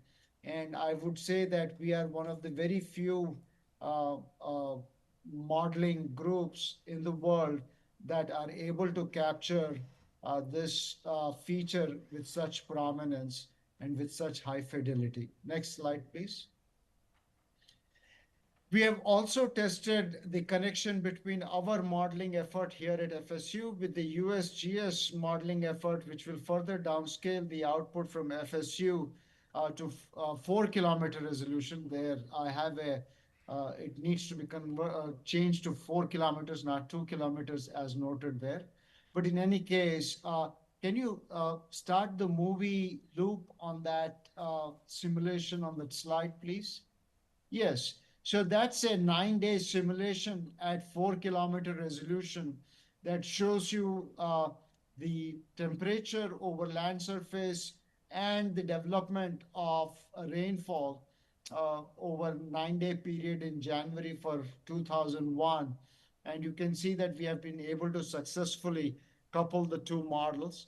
So it seems like we are all ready to go as soon as the data from University of Miami is made available to us. Next slide, please.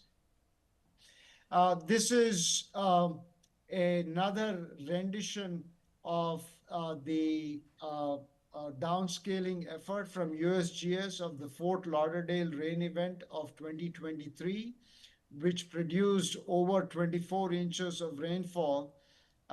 And this has been simulated with reasonably high fidelity once again, both at 4 kilometer resolution and at 1 kilometer resolution. And what it does, besides simulating this event, is for us to go back and investigate in its full entirety what were the reasons for this extreme rain event to have occurred and whether the occurrence of such events are likely to become more frequent in a future warming climate. This obviously becomes far more difficult to answer with statistical downscaling, but with this extensive downscaling effort, we might be able to answer why, what, and when about these extreme weather events that affect our state. Next slide, please. So, in conclusion, I've got those bullet points, but on the right side is actually a movie loop for a year on going through day by day the changes in a future climate from our downscaling effort of a global model from one of the IPCC models that we have done recently, which shows again, like our previous effort in 2015, that in the summertime, there is going to be significant drying that is likely to occur over Florida. But this is just the initial result with 30-year integration that we have done of the future climate.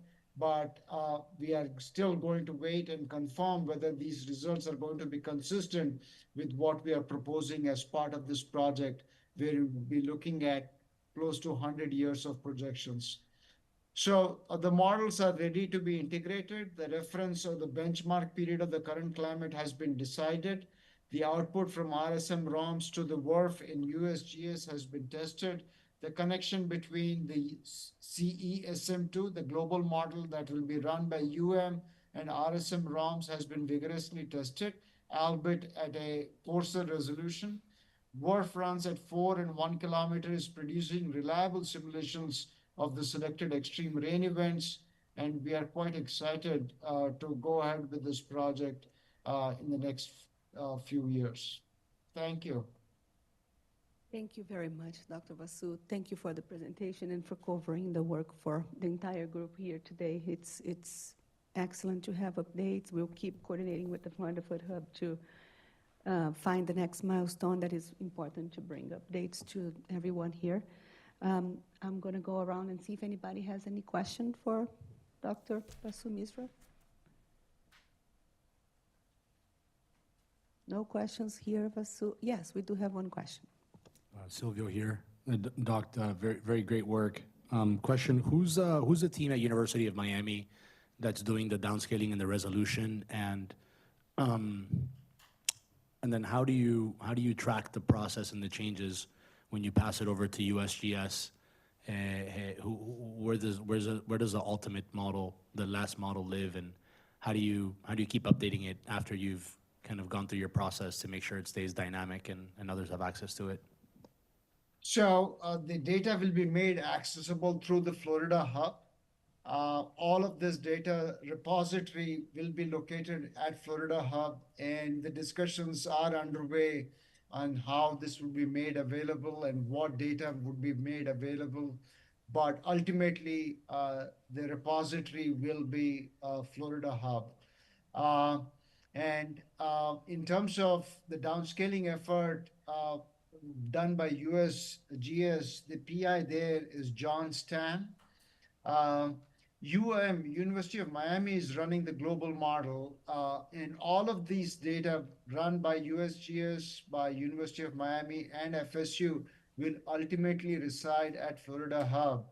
And Dr. Charles Jacobi could speak more about it. And it's Dr. Ben Kurtman, who is the PI from UM.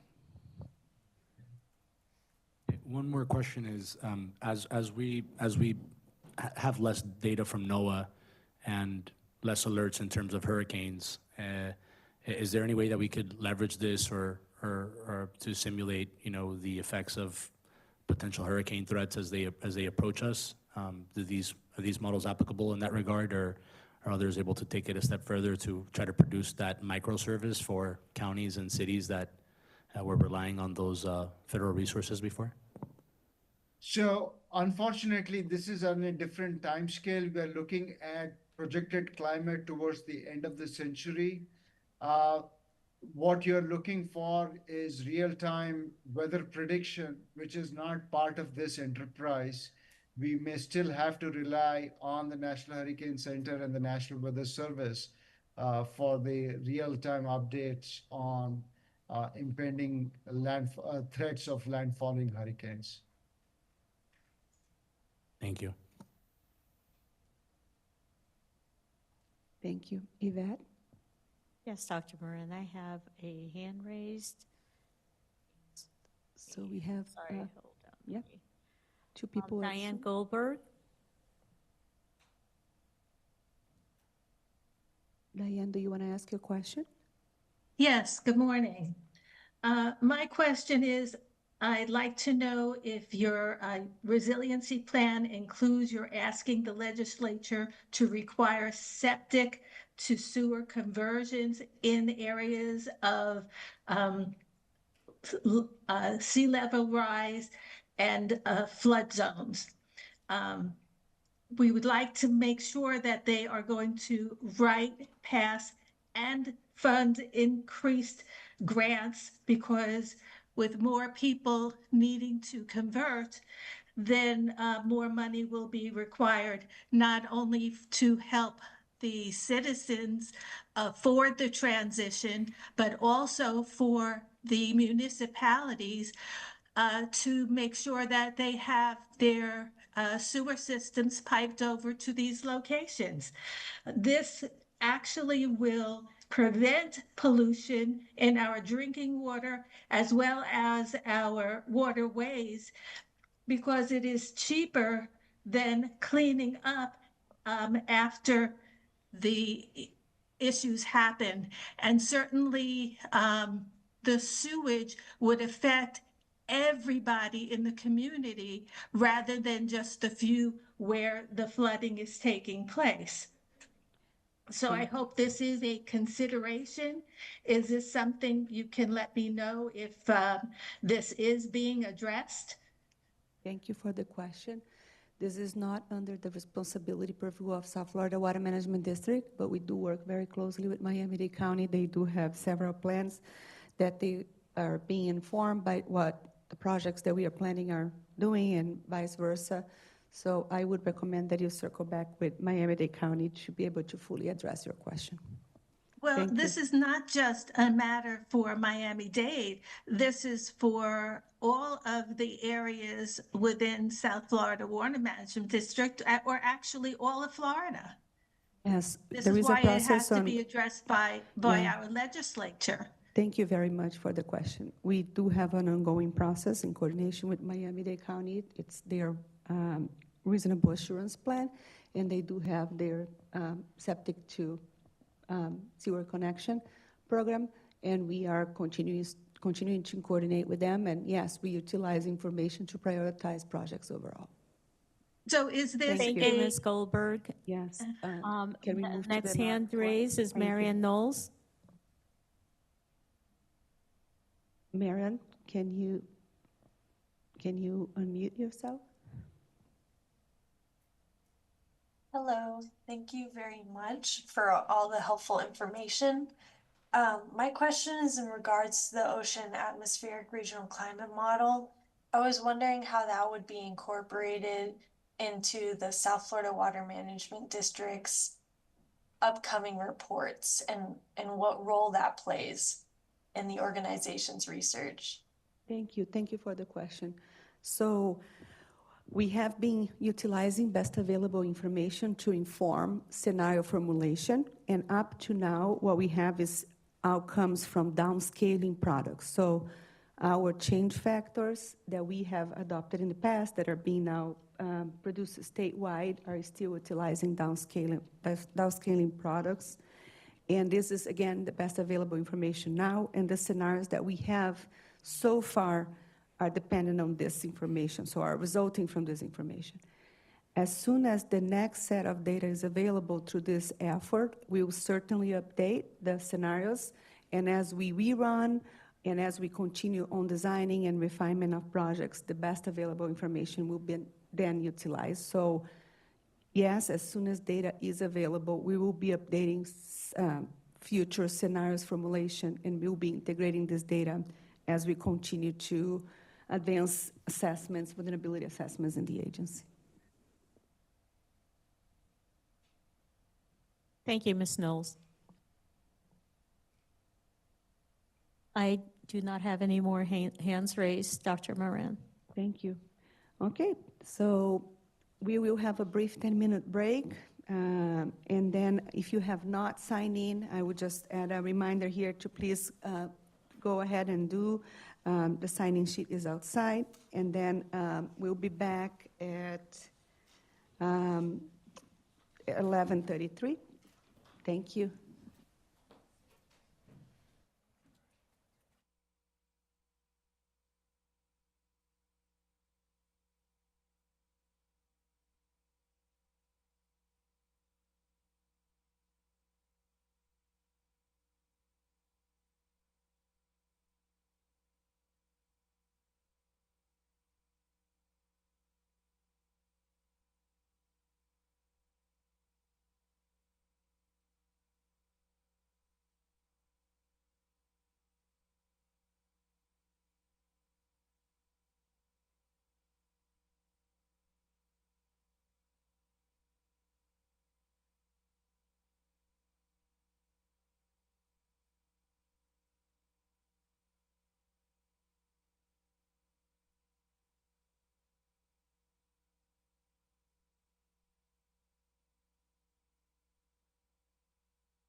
We are getting ready to resume the meeting.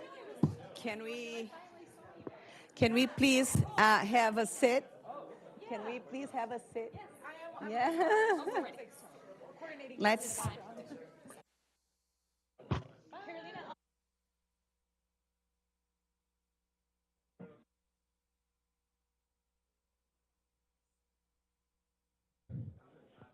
Hello, everyone. We're going to be starting soon. We're going to be resuming the meeting soon. Okay. Are we live, Nicole? And Yvette? Are we back live? Thank you. Thank you, everyone.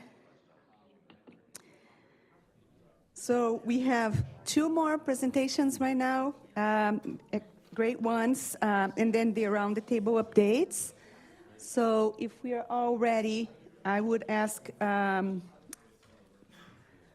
here just, I'll invite Pete Kowalkowski, our Resource Evaluation Section Administrator, to start his presentation on item number 7, update of the Lower East Coast Water Supply Vulnerability Assessment. I did brief you on that in one slide, but Pete will really share updates with you all. Thank you, Pete, for joining us.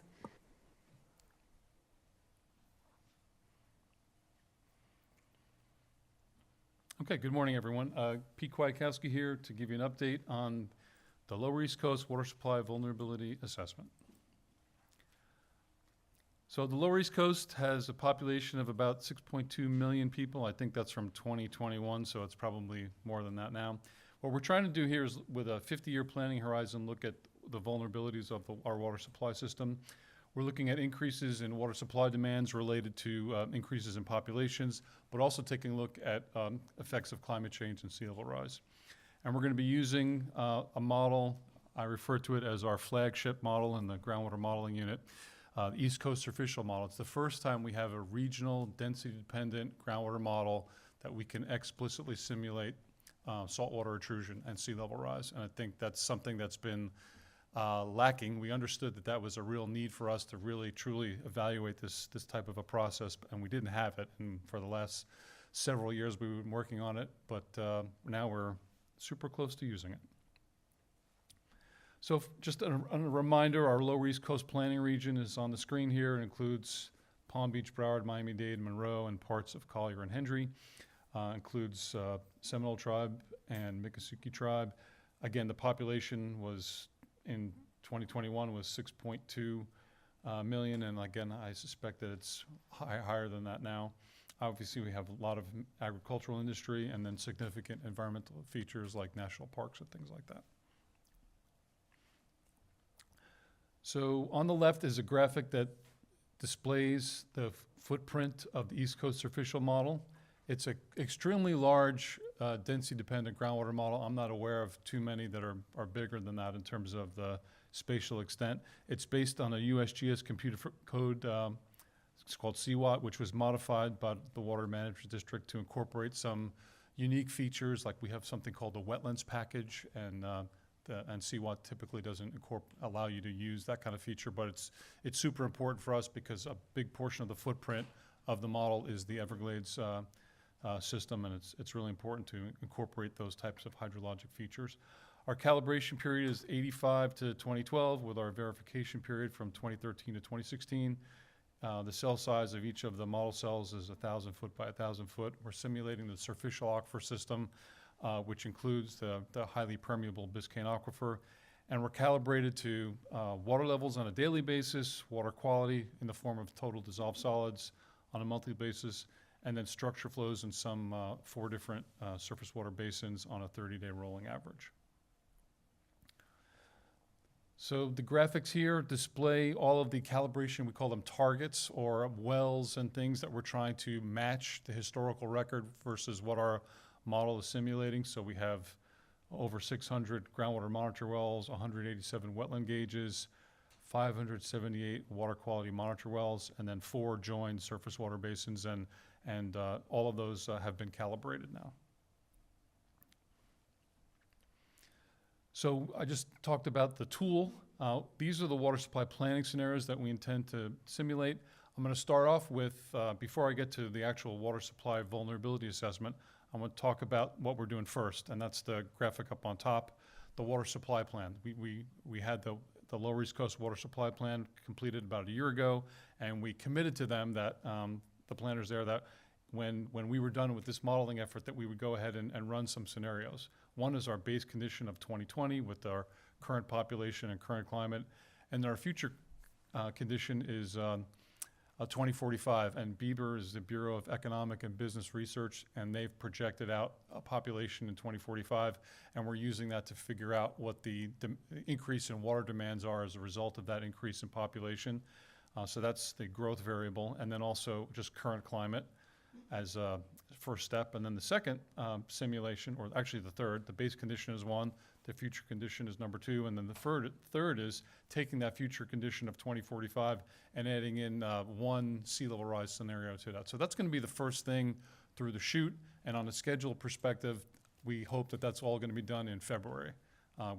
We've wrapped up the calibration of the model, we're wrapping up the documentation, we've gone through an extensive peer review process with a couple of groundwater modeling experts, and they have helped us along the way as we've gone through the calibration process and identified some things that they recommended that we incorporate, which we did.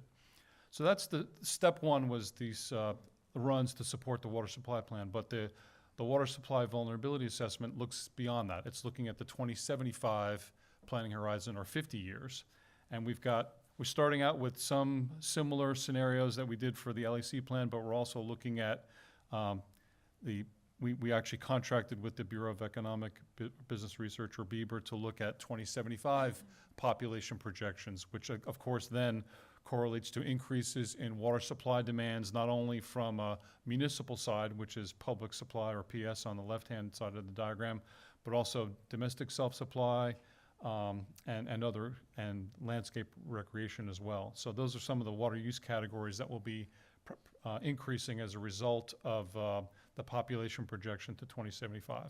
And the other scenarios that we're doing are taking that 2075 with current climate, adding in one version of sea level rise, and then using, and I'll talk about this in a little bit, downscaled global climate models to come up with some 2075 climate change scenarios. One is warmer and drier, one is still warmer and still drier than that with sea level rise, and then finally even still warmer and drier, I guess we can call it hot and drier plus, to look at the potential variability that we might see in 50 years. So this is just a graphic showing for each of the different water supply categories what we're going to be using for the 2075 simulation. Now, some of the data, we're able to use with 2075 because BEBR go ahead and did that population projection for us. And other categories, as I'm going to show you, we don't have anything that far out, so we just have to use the best available information. So for public supply, we definitely are able to use the 2075 population to come up with increased water supply demands that we'll be simulating on a per capita basis. Same thing with domestic self-supply. Agriculture, we're using the agricultural acreages from FSED, which is FDAC's version of figuring out what future agricultural water supply was going to be. So we use those 2045 irrigated acres and then go ahead and use our AFSRS program to figure out the increase in agricultural water demands as a result of that. And then same thing with landscape recreational. We're using water demands based proportional increase to the population. And then the last two, commercial, industrial, and institutional and power generation, the best work we have there is 2045. So those are just repeated for the 2075 simulation. Okay, next up is two different scenarios for sea level rise in 2075. We call it SLR1 and SLR2. So it's 1.5 and 3 feet.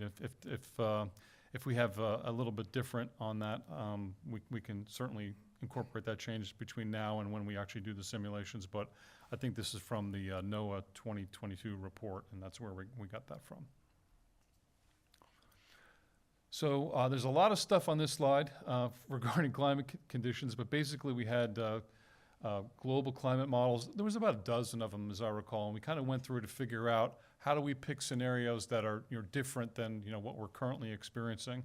And I found it particularly challenging because there's some things that, at least initially, were kind of contradictory. So if you take a look at the area, we look at two different climate models, number 7 and 47. And if you look at, and on the bottom, I'm sorry, is the LEC region was observed over the period of record. You see that the total precip and the total reference ET, they're pretty much the same. So you might come to the initial conclusion, well, that's not really different. Why would you use those scenarios? But it's because when you look at some of the other categories like drought duration and absolute drought severity, they look fairly different. So for example, the mean on the drought duration in number 7 is similar to the LEC, but for number 47, it's 30 in terms of months. So that's a big difference. And then we also take a look at, over here we have a scenario where we've got historical versus time in drought. And for the historical record, it's like 46%, but time in drought for the future scenario is 63%. So that gave us some confidence that scenario number 7 was an increase or in terms of the drought percentage. And so it gives us confidence that that scenario is definitely different than what we've observed in the LEC in the past. And so too here, you can see in the historical, you've got the pink areas are in drought deficit, and it's much increased compared to the historical information in this scenario. So there's more time in the drought on the hotter and drier as well. So that's how we went through the process of coming up with these. I think we're still looking at this. We're not ready to run these scenarios anyway, and we're going to do, as I said, we're going to do the LEC first. So there may be some tweaks that we do, but at least initially, those were the two scenarios that we selected to try to figure out what might be happening in 2075 and doing something that's certainly hotter and drier than we've had historically. So how do we do this? We take future ET, with the potential increase in that and future rainfall, we run it through our ET recharge program, which is based on the AFSRS program. And what comes out from that is groundwater evapotranspiration and recharge. And both of those are input to the CWAT model that I mentioned to you earlier. So after doing all this modeling, we're going to get output. And the best way that we can evaluate that, and this is how we've always done groundwater modeling, is taking a look at the future scenario and subtracting it from the base condition. I mentioned 2020 was our base condition. And we look at the difference between the output between those two models, and we identify differences. And from that, we can figure out, as a result of changes, where are the problematic areas, where are the pinch points, as I like to call them, of areas of concern that we want to point out. So this is the type of output that we typically get. Now, on the left is a water level difference map, and we're able to use color coding to look at the changes in the water levels between the 2075 scenario and the 2020 scenario. And then we can take a look at that to see where are the greatest water level difference as a result of between those two scenarios. And at the top, you see little arrows. Those are groundwater vectors. And what we're trying to look for is, as a result of the 2075 scenario minus the 2020, are we seeing changes in groundwater velocity or groundwater direction that are, again, different than our base condition?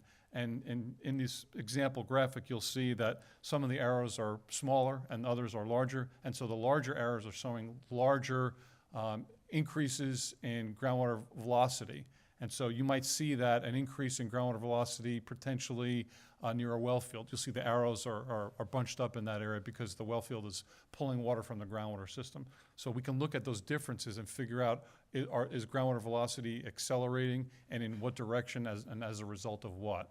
And what you don't want to see is large vectors that are right along the coast, because that's really indicative of saltwater intrusion. So that's certainly something we'll be looking for when we get this type of output.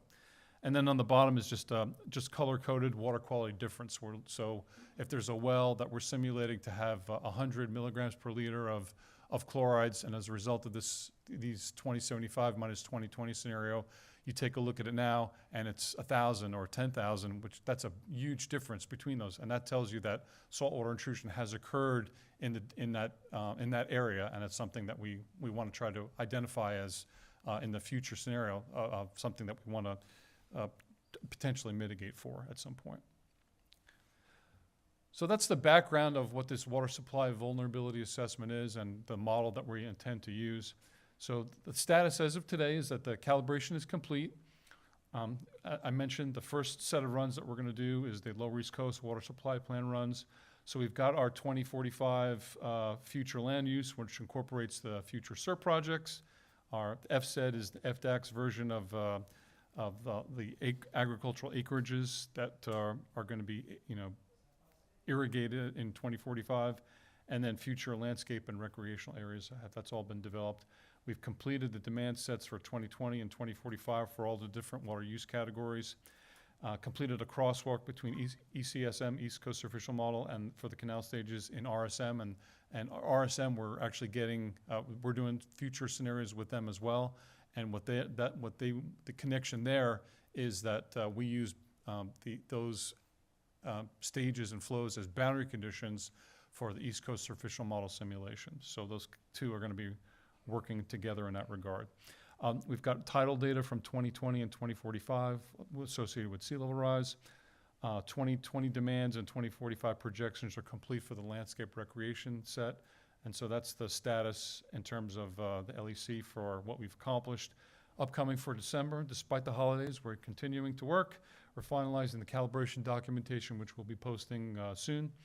We're going to be doing global sensitivity analysis using something called PEST, and that's to just further document the East Coast Surficial Model's quality of the calibration. We're going to be receiving, as I said, the boundary conditions from RSM to facilitate us doing the LEC runs. We're going to be calculating the return flow for the 2020 and 2045 using the ET recharge program. And return flow is basically if you're pulling water out of the Florida aquifer, for example, and using that for water supply purposes. When you put that water back onto the ground in the form of irrigation or anything like that, that's additional water that's being now put into the surficial system that didn't exist before. So we have to account for that. It's another portion of the water budget. So we have to calculate that as a result of the water supply pumpage that's used from the Florida and things like that. And then complete the demand data sets for ag and landscape rec. That's all going to be completed by the end of this calendar year. So that's the status of the LEC water supply runs. Again, we're making a lot of great progress, and I'm hopeful that by February we'll have that complete and maybe be able to present that at the next quarterly Resiliency Coordination Forum. And then finally, specifically for the water supply vulnerability assessment, we've got the 2075 land use, which is complete, as Carolina mentioned. Population distribution for public supply and DSS, it's complete. Landscape rec projections are complete, and the well files for public supply and DSS are in process right now. So that's all that's complete so far. So for the spring of next year, we've got to complete the climate transformations and RSM sensitivity runs, calculating the public supply and domestic self-supply return flow, as I mentioned, running the ET recharge program, developing the landscape rec and ag well files using the ET recharge output, incorporating the 2075 tidal data, and then doing the WSVA RSM runs, which again are the boundary conditions for the ECSM runs, which we'll be doing in the summer. And that's the last point, is in summer 2026, we hope to actually be running the ECSM WSVA runs. And again, this is a very large model. A lot can go wrong. So far, everything is running smoothly. It takes about a day to do the run it goes from 1985 to 2014 or 16, I forget what it was, but it takes about a day for this model to run, which is actually really good because there's a lot of stuff going on. There's water moving, water flows, water levels changing, and coupled with that is the changes in water quality as a result of those things that are going on, not to mention potential increases in sea level rise and then any effects in terms of ET on climate change and things like that. So there's a lot of stuff going on with this model, and I'm really happy and really proud that my group has taken the lead on this. It's at least 5 years that we've been working on this.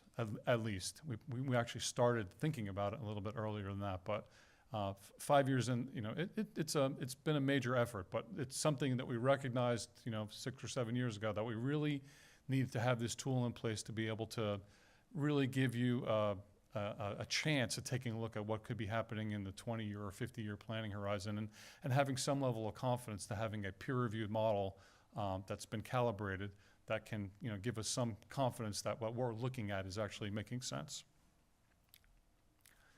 And that's my conclusion, and I'll be happy to answer any questions that you all may have. Any questions? Great. Yes. Well, thank you for sharing that. And I had a couple follow-up questions. I understand it took 5 years to develop this. I wondered, first of all, you had mentioned that the runs will happen in summer 2026. Do you have an idea of when you expect that to be completed and essentially this lower West Coast water supply VA to be completed? And the second question builds off of that is, once you are done, are you planning to do a lower West Coast water supply plan in addition to the East Coast? Yeah, so the runs that we're doing for the WSVA are focused on the lower East Coast for the ones that we're going to be doing in summer of 2026. The model domain, as I showed on the graphic, it doesn't extend over to the lower West Coast, but I'm glad you asked the question because, once again, talking about this several years back, we recognized that sea level rise and climate change are just as much of a concern on the East Coast as they are on the West Coast. And so starting in literally January, we've kind of started it now, but we're trying to wrap up the ECSM stuff, but staff are being allocated to do the same thing that we did for the East Coast. We have an existing lower West Coast surficial intermediate aquifer system model, and that is going to be kind of redone and converted to density dependency. I'm hoping it doesn't take the same 5 years as the East Coast did, because we learned a lot. We've got a lot of great insight, and our team is now very experienced in this. So I don't think it's going to take another 5 years to get that tool up and running to be able to answer the questions for the lower West Coast. But it's on our plate of things to do. And starting next year, I think it's going to be the top priority in terms of new model development activities. ECSM was the flagship, and it's got 6 or 7 million people in it, but lower West Coast is just as important to us, and that's why we've committed to start the process of developing the density dependent groundwater model that covers that area as well.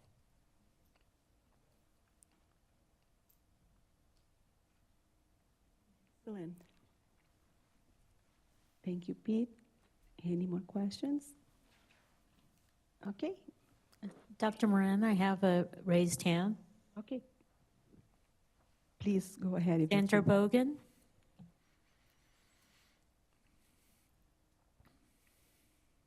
Hi there. Yeah, thank you. And this may be not necessarily in line, but it's just on my mind.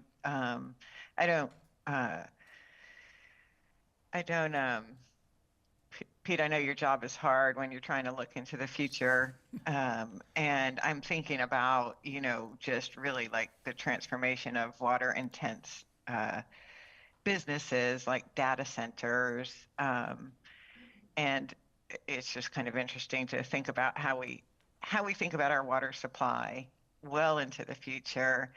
But I'm also thinking you're in the lower East Coast, and there probably has been some data centers in the Miami area because they're kind of tech savvy.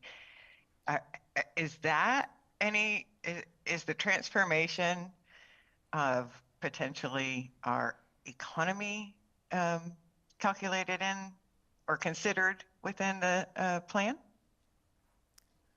Not within the model. I think as data centers become more prevalent, I think that will be, I suspect that will be a new category that we may want to add to the water supply planning process. We have a power generation category and industrial category. I would think this would fall under that umbrella. I don't know, I can't tell you to what extent data centers have been part of any of our previous water supply plans. I'd have to check on that, but certainly I think that is a trend that is now in place, and I think they're going to start popping up, and I think that would be part of our water supply planning effort. And then obviously the water needs of those data centers, and also in terms of energy, which is not our purview, but on the water needs of those data centers are, from what I've heard, is pretty intense. So that would certainly have to be part of the water supply planning process. And then when we understand what the source of water is from those, whether it's surface water or groundwater, then we can put that into our future modeling scenarios to incorporate that change and probably potential increase in water use compared to what we've done previously. Right, and also there could be the opportunity to return that water, as far as it being recharging our aquifer after use, because I don't think it's really just a cooling mechanism, so I'm not sure that it would be contaminated in any way. No, and I think a lot of them use closed loop systems where they recycle a lot of the water. I don't know how many iterations they can go through, but I think that's part of that. And but so I'm not familiar with the fact that any of a discharge that would result in return flow to the superficial aquifer system. I'm not familiar with that, but I wouldn't rule that out as a possibility. But it was my understanding that many of them use closed loop systems so that they're not having to do that. Interesting. Thank you. You're welcome. Thank you. I have no more hands raised. Here, Indian Creek, yes. No. Oh, okay. To piggyback on that last comment, tomorrow in front of the planning board, we're going to see an approval for a data center at the Palm Beach aggregate. And we do have some concerns about the water usage. As we all have been saying, water is gold. And I am very interested, as the former speaker just stated, on how that's going to affect our water supply and how much water is needed. They're looking at about over 3 million square foot building for this data center.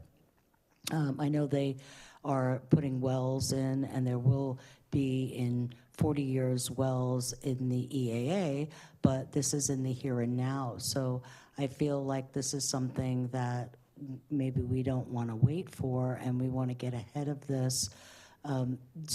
We rely on well water out there, and the conversion could take decades before we see any type of city water, never mind the expense to the residents. In the acreage, we have, very large lots, acre and a half, up to 20 acres. And bringing in, public water is very expensive. And most people are not going to be able to do that, and especially if it's an unfunded mandate at some point. So I feel like getting ahead of the usage of the data centers is going to be crucial.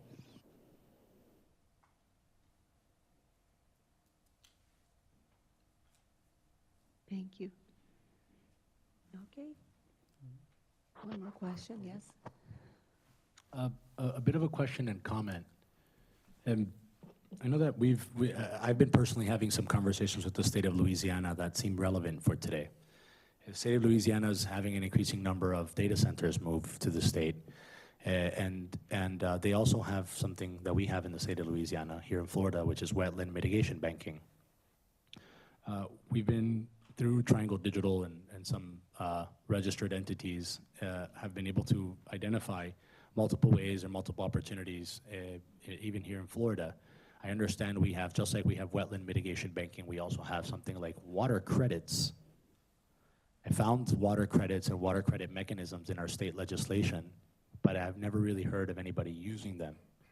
I'm assuming it might be similar to the wetland mitigation banking.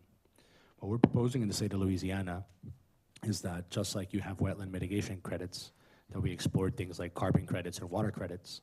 So then when these data centers are moving into the state, they're also purchasing water credits and carbon credits that go to offset their footprint and help regenerate or invest into hyperlocal solutions that increase resilience for those those natural resources that that business will be dependent on.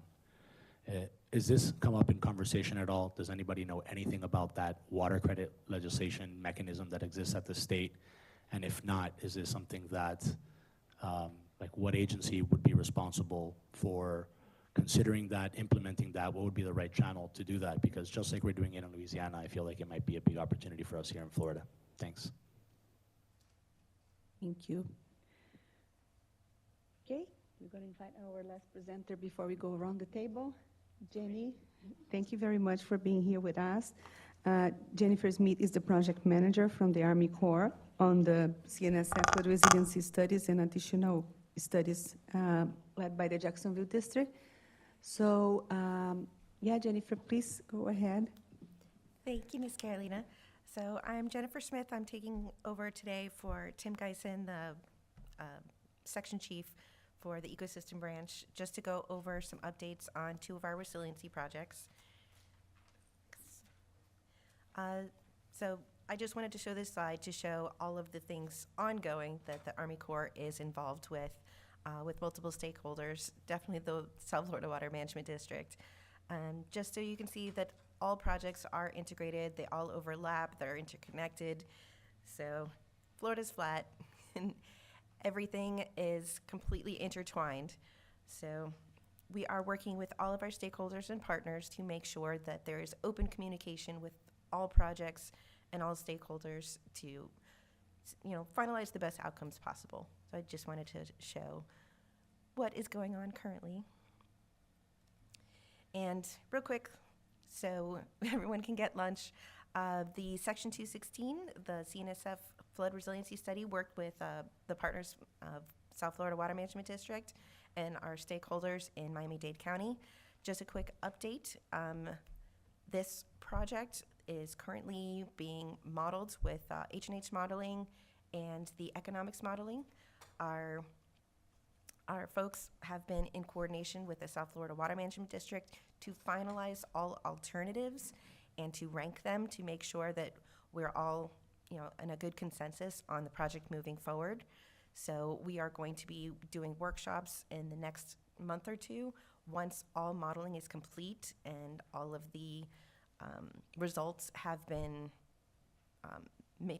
confirmed accurate by internal agencies, both agencies, and we're going to be putting together a public meeting after that with the City of Miami, Miami-Dade County, Coral Gables, Florida Inland Navigation District, and Airport, just to make sure everybody can see what the project is doing moving forward, what our suggested alternatives are, and the results of the modeling once it's completed. So if you want to be on the invite for City of Miami or Dade County, I have cards, or you can always talk to Carolina, and David Griffin is the project manager for this 216 resiliency study in the Water Management District. So you can ask them to make sure that you are on the invite list, but that is in planning in January, possibly early February. So we'll put that together. Any questions before I move on for this? I know we can do questions at the end, but the next slide is a different project. What's the process of going back and forth on creating project alignment? Is it like in architecture, pardon my ignorance here, where you share your CAD file back and forth, people make comments and revisions until everybody's in alignment? I mean, do we have something similar? Is it that type of process to finally then arrive at saying, hey, we're ready to move forward to the public? So we're focusing on the structures, on pump stations and structures with the Water Management District. So we're making sure that our partner, the Water Management District, is fully aware of our proposed alternatives and the way we're thinking to alter each structure, what the best idea is.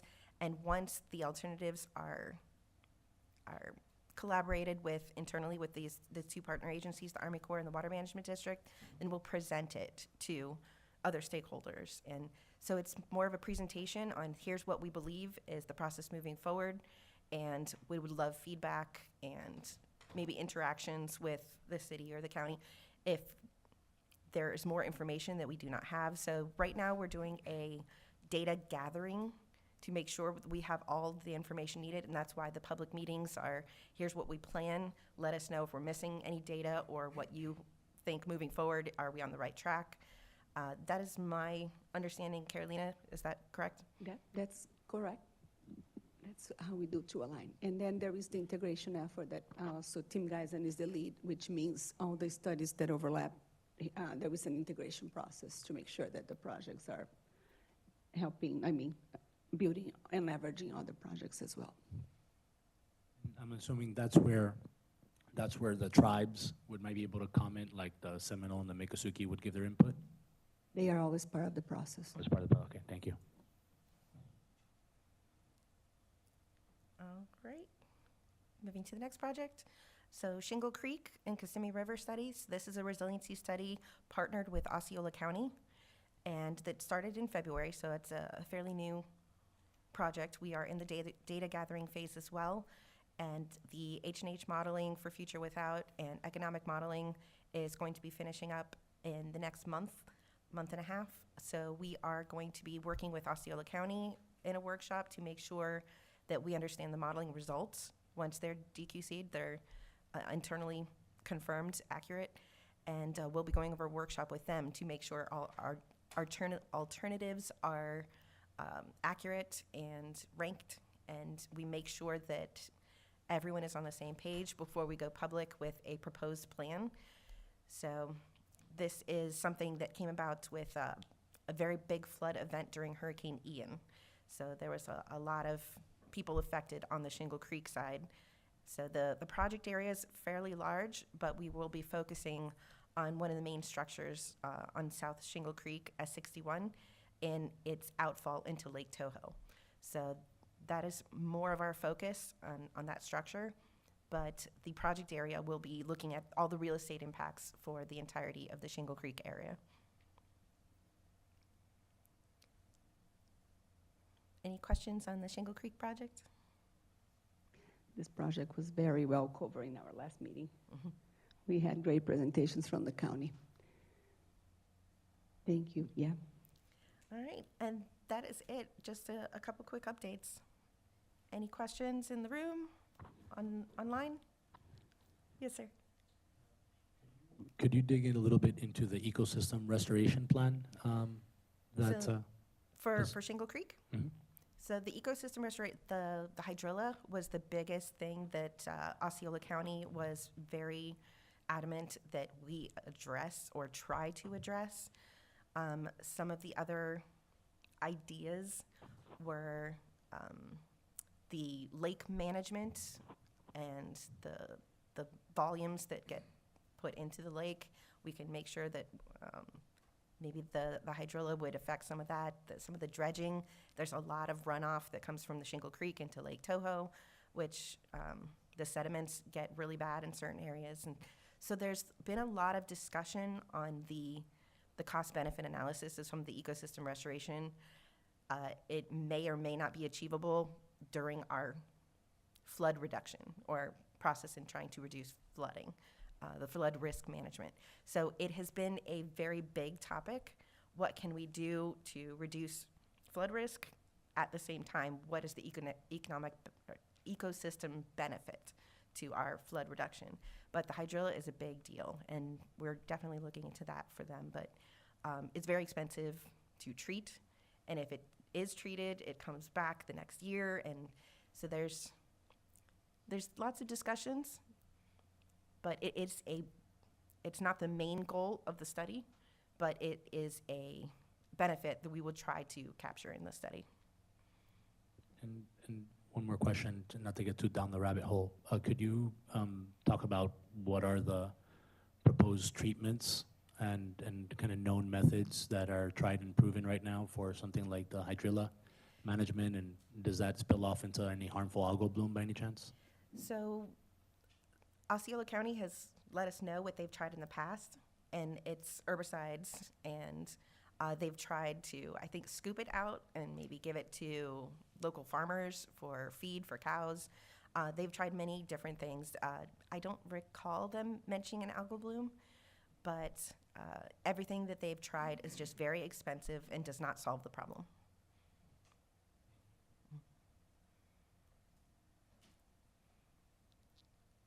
Okay, I don't No. see any more hands. That's it for me. Raised, great. Thank you very much, Jenny. Thank you again for joining us. And I mentioned 203 in my slides. I don't think we need to come back and update here, but we are also coordinating very closely with SAJ on the 203. Okay, so our last item is around the table updates. I will start on my right here. Do you want to start, Indian Creek? Yeah, just any relevant update that you want to share with the team, with the group here. We at Indian Trail are very concerned, as I mentioned, about our water supply. We also have some major issues when it comes to new development.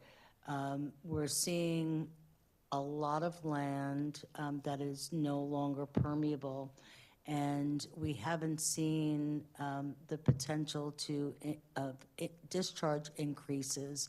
So it's very concerning. Where is this water going to go? So we really need to be able to increase our discharge to accommodate for all this new development.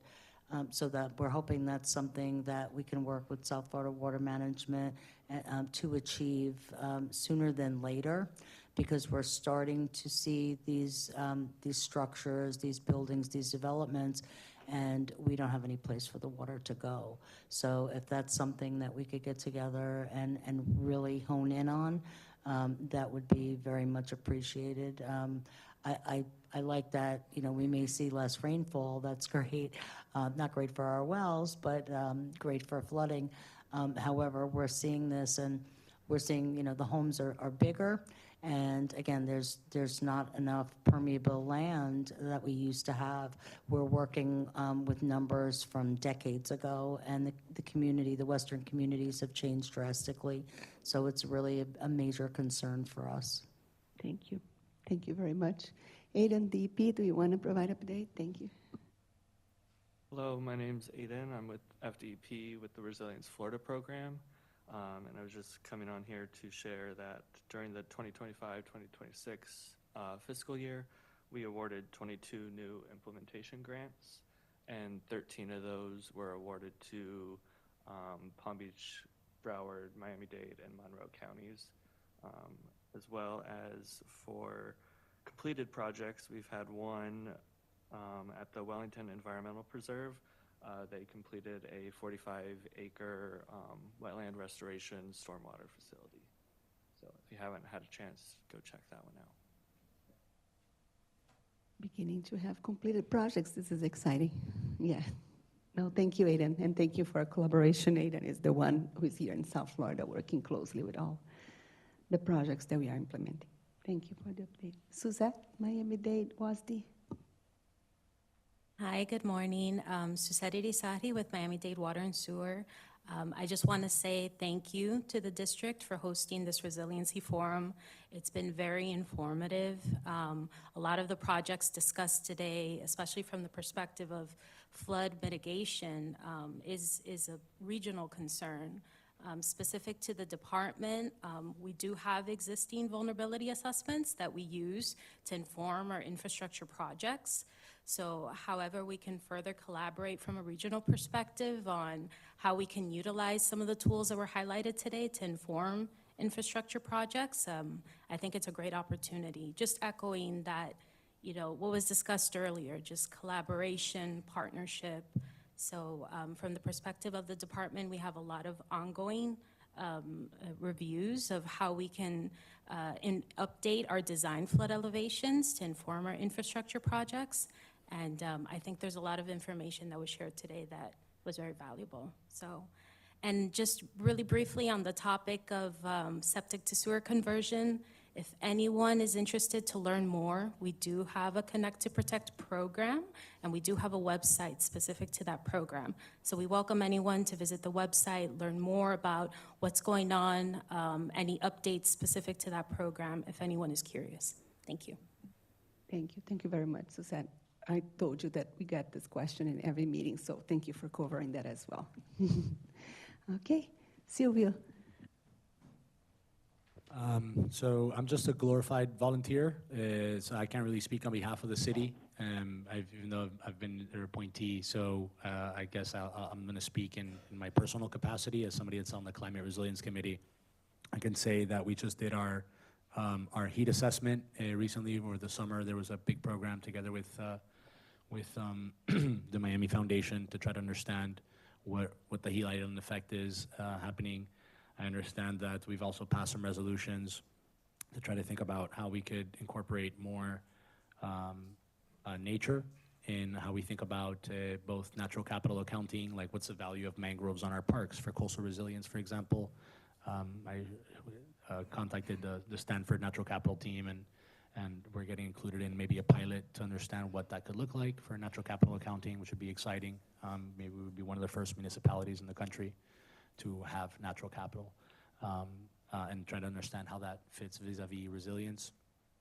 I understand that there's also a lot of goals. I'm thinking of piggybacking on what you're doing with the water district about trying to create, just like we're talking about here, interoperable data standards, but within Miami-Dade County, how do we take that step, a bit further with like our water and our pipes and the rest, to understand septic to sewer, for example. How do we run an analysis? And some of our data is kind of flawed, or missing or omitted at the county level. But City of Miami is being very proactive. We have a lot of different programs. We're doing a lot of different tree giveaways, and we're looking more things in heat and other things with resilience and vulnerability. But if maybe there's somebody on the line from the City of Miami's Resilience Office that would like to more appropriately comment on the updates on the city, I'd give the floor to them. Perfect, thank you. So it's my first time here. It's really nice to learn about everything that's going on. So I really appreciate all the work that you guys are doing, and of course all the residents that are affected by your work. So thank you so much for having me and having this public forum and presenting everything. Thank you, thank you. Hey. I'm Michelle DeFreitas, City of Boynton Beach. First, I want to say thank you to the district for hosting such an informative forum. It's really nice to know when hearing from you guys all the updates and what work you've been doing. From Boynton Beach, we're continuing working on our adaptation plan for the city. We're also about to put out our comprehensive vulnerability assessment RFQ for bid. So hopefully we'll have that out in the next few weeks. We're also kicking off a bioswale project. This is to enhance any green stormwater infrastructure within the communities that are severely affected by flooding as well. We're using it as a green nature-based solution as a pilot project. And lastly, we are still working on our heat resilience study. We do have a survey that is active until the end of January 2026. So if anyone is interested, it's on our website and our social media pages as well. Thank you, Michelle. Yes, Palm Beach County. Hi, everyone. Can you hear me? Okay, I can hear myself. My name is Valentina Alvarez. I am just 2 months into my position with Palm Beach County. We were formerly the Office of Resilience. Now we're the Division of Built Environment and Risk Reduction. I do want to preface by, my background is in wildlife biology and conservation, and so right now I'm essentially a sponge to all this information. And it's just, been an amazing learning process, and I'm really happy to be here. Just some updates from the county. Before I arrived, we completed a county-wide vulnerability assessment, and we are in the final drafting stages of a resilience action plan, and partially funded through the DEP Resilient Florida program. Besides that, I'm planning on hosting a flood workshop next year in March or so. The last one we hosted was in 2023, and from that came 6 municipalities undertaking their vulnerability assessments. And so we want to kind of help them move on to the next phase, and create some plans, some strategies to move forward with. And so that's kind of my update. Thank you for allowing me to be here. Happy to be here. Welcome, Valentina. Thank you for attending the meeting. Okay, so I don't think I have local government around the room. Do you want to give more updates on the SHNAP? Yes. Yes, so in addition to what I shared earlier about the 5 counties we're currently working in, we are going to be launching new projects in the remaining 5 counties we serve this coming year, and we're also doing some implementation projects. One is the Tiki Point Living Shoreline Project along the vulnerable coastline of the city of Punta Gorda, where we're designing and engineering a new buffer along a stretch of the point there that the city is situated on. I also wanted to quickly mention that we did host our Southwest Florida Resiliency Summit back in September, and all those presentations, including Dr. Moran's, are available at the chnep.org website and our YouTube channel. So encourage you all to view some of the excellent information that was shared there. We also would just mention that you can go ahead and save the date if you're interested in attending next year's, which will be our 6th annual Southwest Florida Resiliency Summit. It's going to be held September 22nd and 23rd. In Punta Gorda, Florida, and it's going to be done in tandem with the statewide Florida Resiliency Conference that's going to be held in the same area. So if you want more information, feel free to contact me, and I very much appreciated the opportunity to present today. Thank you. Thank you. Thank you very much, Jennifer. Yvette, do we have any local government with the hands raised? Yeah? We have one hand raised. Christian Camera. Hey, Christian. Hello, can you guys hear me okay? Yes. Okay, great. Yeah, thanks to the district and everyone for the great information today. A couple quick updates building on what Susie shared from Water and Sewer Department. Just so you guys know, the work I do and some of our former Office of Resilience staff, we are now have been placed as a separate division. So it's now the Division of Environmental Risk and Resilience within the county's Department of Environmental Resources Management, or DERM. So some internal shifting there. Our Chief Resilience Officer, Lauren Para, has also been appointed as the Director of DERM, that department. So just an update there. For our Resilient Florida Planning Grants, we are also completing our countywide flood and sea level rise vulnerability assessment. We expect that by next spring. Part of that work also includes adaptation action area planning in our Biscayne Canal, or CEA Canal. We've had some great community engagement in some of our unincorporated neighborhoods where they're really asking for green stormwater infrastructure, stormwater parks, and types of things that I know this group talks a lot about. So we're excited to hear that coming from the neighbors themselves in these flood-prone areas. We have working on a Little River Adaptation Action Area Progress Report. So we look forward to integrating the flood protection level of service phase 2 work that the district is doing in the C7 basin for that. And one of our newer planning grants is to develop sea level rise design guidelines for county projects. So we've executed that grant and hoping to go out to procure a consultant early next year for that. On our Army Corps of Engineers Back Bay Coastal Storm Risk Management Study, super quick, it's broken up into 3 phases. Phase 1 was the 2024 report. So where we're working to request and get appropriations to be able to kick off the design phase that looks at both critical infrastructure, flood-proofing commercial buildings, and hopefully initial funding for our nature-based solution pilot program. The phase 2 of the Back Bay study that the Norfolk District is leading, they have some of their future without project modeling results that we're looking at this month. And there's some nature-based solution screening criteria the Jacksonville District has been working on. So that information will be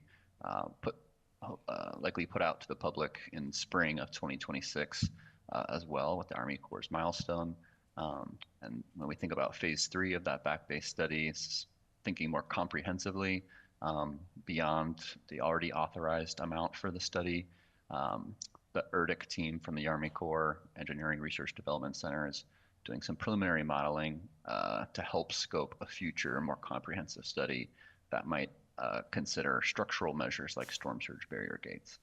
And lastly, on behalf of my colleague Nancy Jackson on Biscayne Bay related matters, we have our Watershed Management Advisory Board meeting this Friday, talking about Everglades restoration, Biscayne Bay Aquatic Preserve Management Plan, and then also on our partnership with FDEP on our reasonable assurance plan, looking at water quality improvements and nutrient reduction, just continuing that work with them, trying to establish reference periods that we agree on in terms of the healthy state of the bay in the past and what we want to work towards, and gathering information from municipalities on eligible projects that will help reasonably assure our nutrient load reduction in the future. So expecting a final draft of that, what we call the RAP, Reasonable Assurance Plan, by summer of 2026.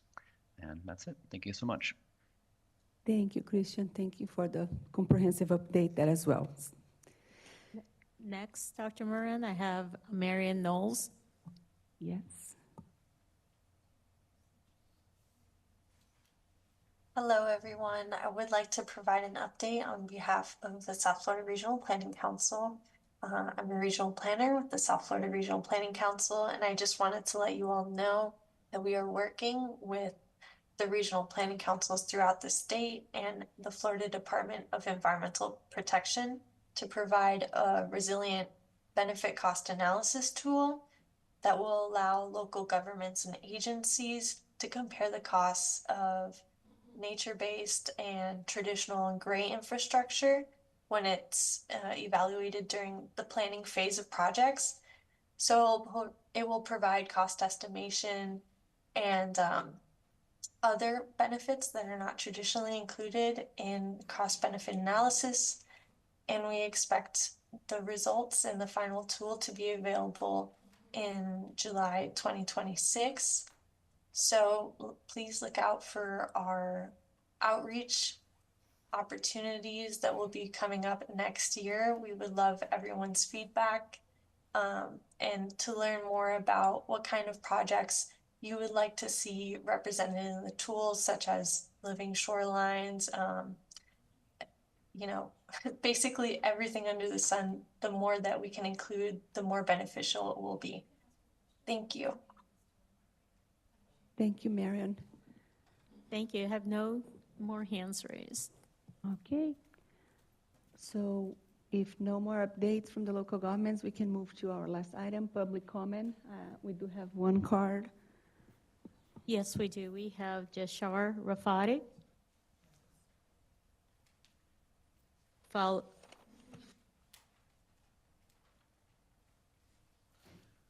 Okay. Yeah, thank you. I'm Yashar Rafati.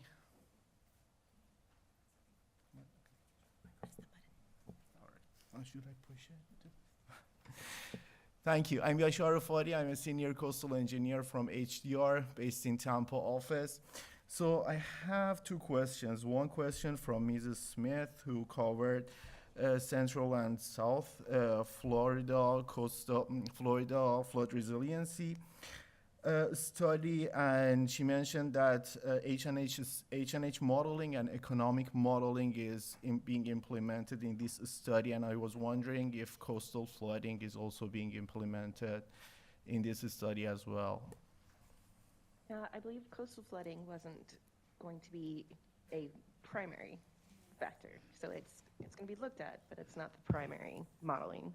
So this authorization for both the 203 and 216 is for a flood risk management that focus on rainfall-driven riverine risks. We are accounting for coastal flooding through the total water levels, but we are not addressing coastal flooding. So basically, if we understand water levels, especially downstream, will be impacted by coastal levels, surge, high tides, and of course, sea level rise, we account for that as part of total water level, but the study is not authorized to address risks that are purely coastal risks. We need an additional authorization, which is the CSRM, to be able to look at that. So 216 and neither 216 or 203 are addressing coastal risks. Thank you so much. Thank you. And my second question is from Mr. Santiago, and I was very excited about the 3D maps that you presented, and you also mentioned that you are doing H&H modeling and you're somehow like refining the FEMA calculations. And I was wondering how the new model results are compared to FEMA flood map, flood elevations, and flood extents. Like just a direct comparison of the two and how Yes. they lined up? For the most part, it's what you would expect. What was interesting to me, what stood out, is that we have all these A zones where we don't really have elevations. Like how those A zones are defined is a bit of a black box to me personally.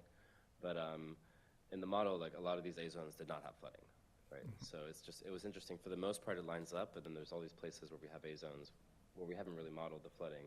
We don't have a good understanding of the flooding. We're assuming there's going to be flooding, but the model didn't really capture that. So that was interesting to me. So you found that in A zones, coastal like HNH or riverine and pluvial flooding is also possible to occur, right? Well, what stood out to me, I mean, for the most part, is exactly what you would expect. Like we got the 100-year flood zones from FEMA. We ran this model for 200 and 500 year. There's more flooding, but there were places where we got A zones where it's not modeled, where it doesn't line up. That's where there was a discrepancy for me. All right. Okay. Mr. Rafati, please wrap up your questions. Yes. Yeah, I'm done with questions. Thank you. Thank you. Next, I have Mr. Silvio Frank Bucasco. Hi, yes, that's me. Thanks again. I'm speaking in my personal capacity on this one as an ecopreneur. So first, opportunity to speak. As you know, Florida's at a critical moment for resilience and water management innovation, and I want to share 3 actionable ideas that I think can save us money, improve efficiency, and position Florida as a national leader. The 3 points I'd like to cover is first adopting and funding something called the Floridaverse, a statewide 3D geospatial digital twin, and this Aquadome marine drone system. These technologies together will automate waterway monitoring, flood visualization and reporting, reducing manual labor costs and improving emergency response times.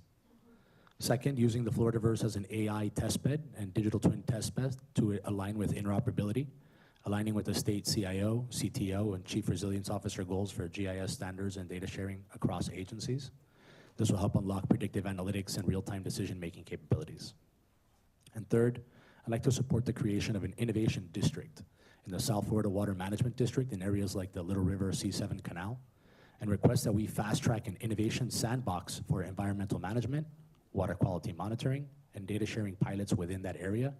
FDEP also has some suggestions of things that they would like to install in that area that are innovative, and this would help meet the demand and the goals of our local entrepreneurial community, of our local academic community, and of other agencies that would like to actually deploy solutions in these places. So in conclusion, please adopt this Floridaverse, Aquadome, and use them as an AI interoperability testbed to establish an innovation district for rapid deployment. We respectfully request the board to pass a resolution to explore and adopt these recommendations. Together, we think we can save millions, improve resiliency, and lead the nation in a smart water management framework. Thank you. And for the record, again, this is Silvio Pupo with Sustaina Cities and the Logos Impact Foundation. Thank you. Any more public comments, Yvette, or raise hands? No, I have no raised hands. Okay. If none, I will ask to do my closing remarks from this place so we can just wrap up very quickly. Yvette, do you have my slides? No, if you go back to my presentation, I have a second slide. Yeah, just towards the end.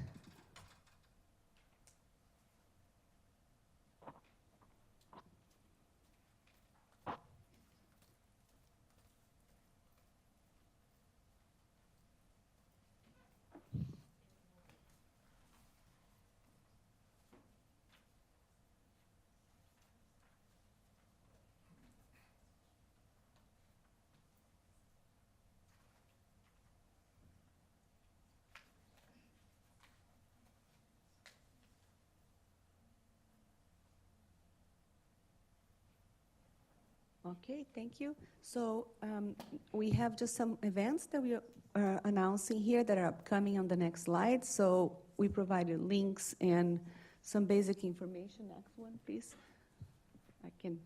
I should have gone up. Let me go. I will switch. You all are hungry and want to go, but basically, so here, important message, please continue to provide feedback and share suggestions. I did share some emails with each of you, some of you, on suggestions for future topics and also feedback on the forum, so please do not hesitate to reach out. We appreciate the input. We have dates for the 2026 meetings. They change. So if you have, for some reason, written down the dates that we announced last meeting, these are new dates. There was a big change in a lot of meeting dates for the agency, including our governing board meetings. So those are the dates that we're going to be hosting the Resilience Coordination Forum next year. So March, June, and October. So please write it down, and we're going to follow up with the calendar invitations. I believe Yvette already did. Some of the upcoming events, just for you, I appreciate Palm Beach County being here. They are hosting the 17th Annual Southeast Florida Climate Leadership Summit in 2 weeks. So it's impressive that they were able to be here, both Valentina and Megan. This is a big event, so we have a few of us participating in that event. We also have this in December 18, as announced, we're going to have the CNSF Flood Resiliency Study presenting the draft feasibility report. In February 26, we have the 10th Biennial University of Florida Water Institute Symposium. They have just recently announced the sessions, so I believe they're still open for registration. And then, as mentioned, we also have the open house, the South Florida Environmental Report open house happening in March 11 and 12, 2026 here in this auditorium and in front of us here outside. Some of the sessions that we have been planning and collaborating, the two bottom ones are in collaboration with the Army Corps, so a joint session on Central and Southern Florida project. So we have part 1 and part 2 there, 2 panels that were approved and are part of the program. And we also have, on the same date, resiliency planning initiatives as a 10:30 session. So thank you for all the speakers and presenters that agreed to be part of those sessions. And I believe all the abstracts were fully approved now to be part of the symposium. And then Jennifer did mention the Southwest Florida Resilience Summit and the Florida Resilience Conference. I want to say thank you again for all the presenters that joined us in the panels that we organized, and also for the organizers, planning committee, Jennifer and David, also for the possibility to be part of the program and to share some of the updates that we have been sharing in those events. So thank you, everyone, for being with us today. Thank you for your attendance, your participation, and looking forward to see you again in March next year. So we are adjourned. Thank you, everyone.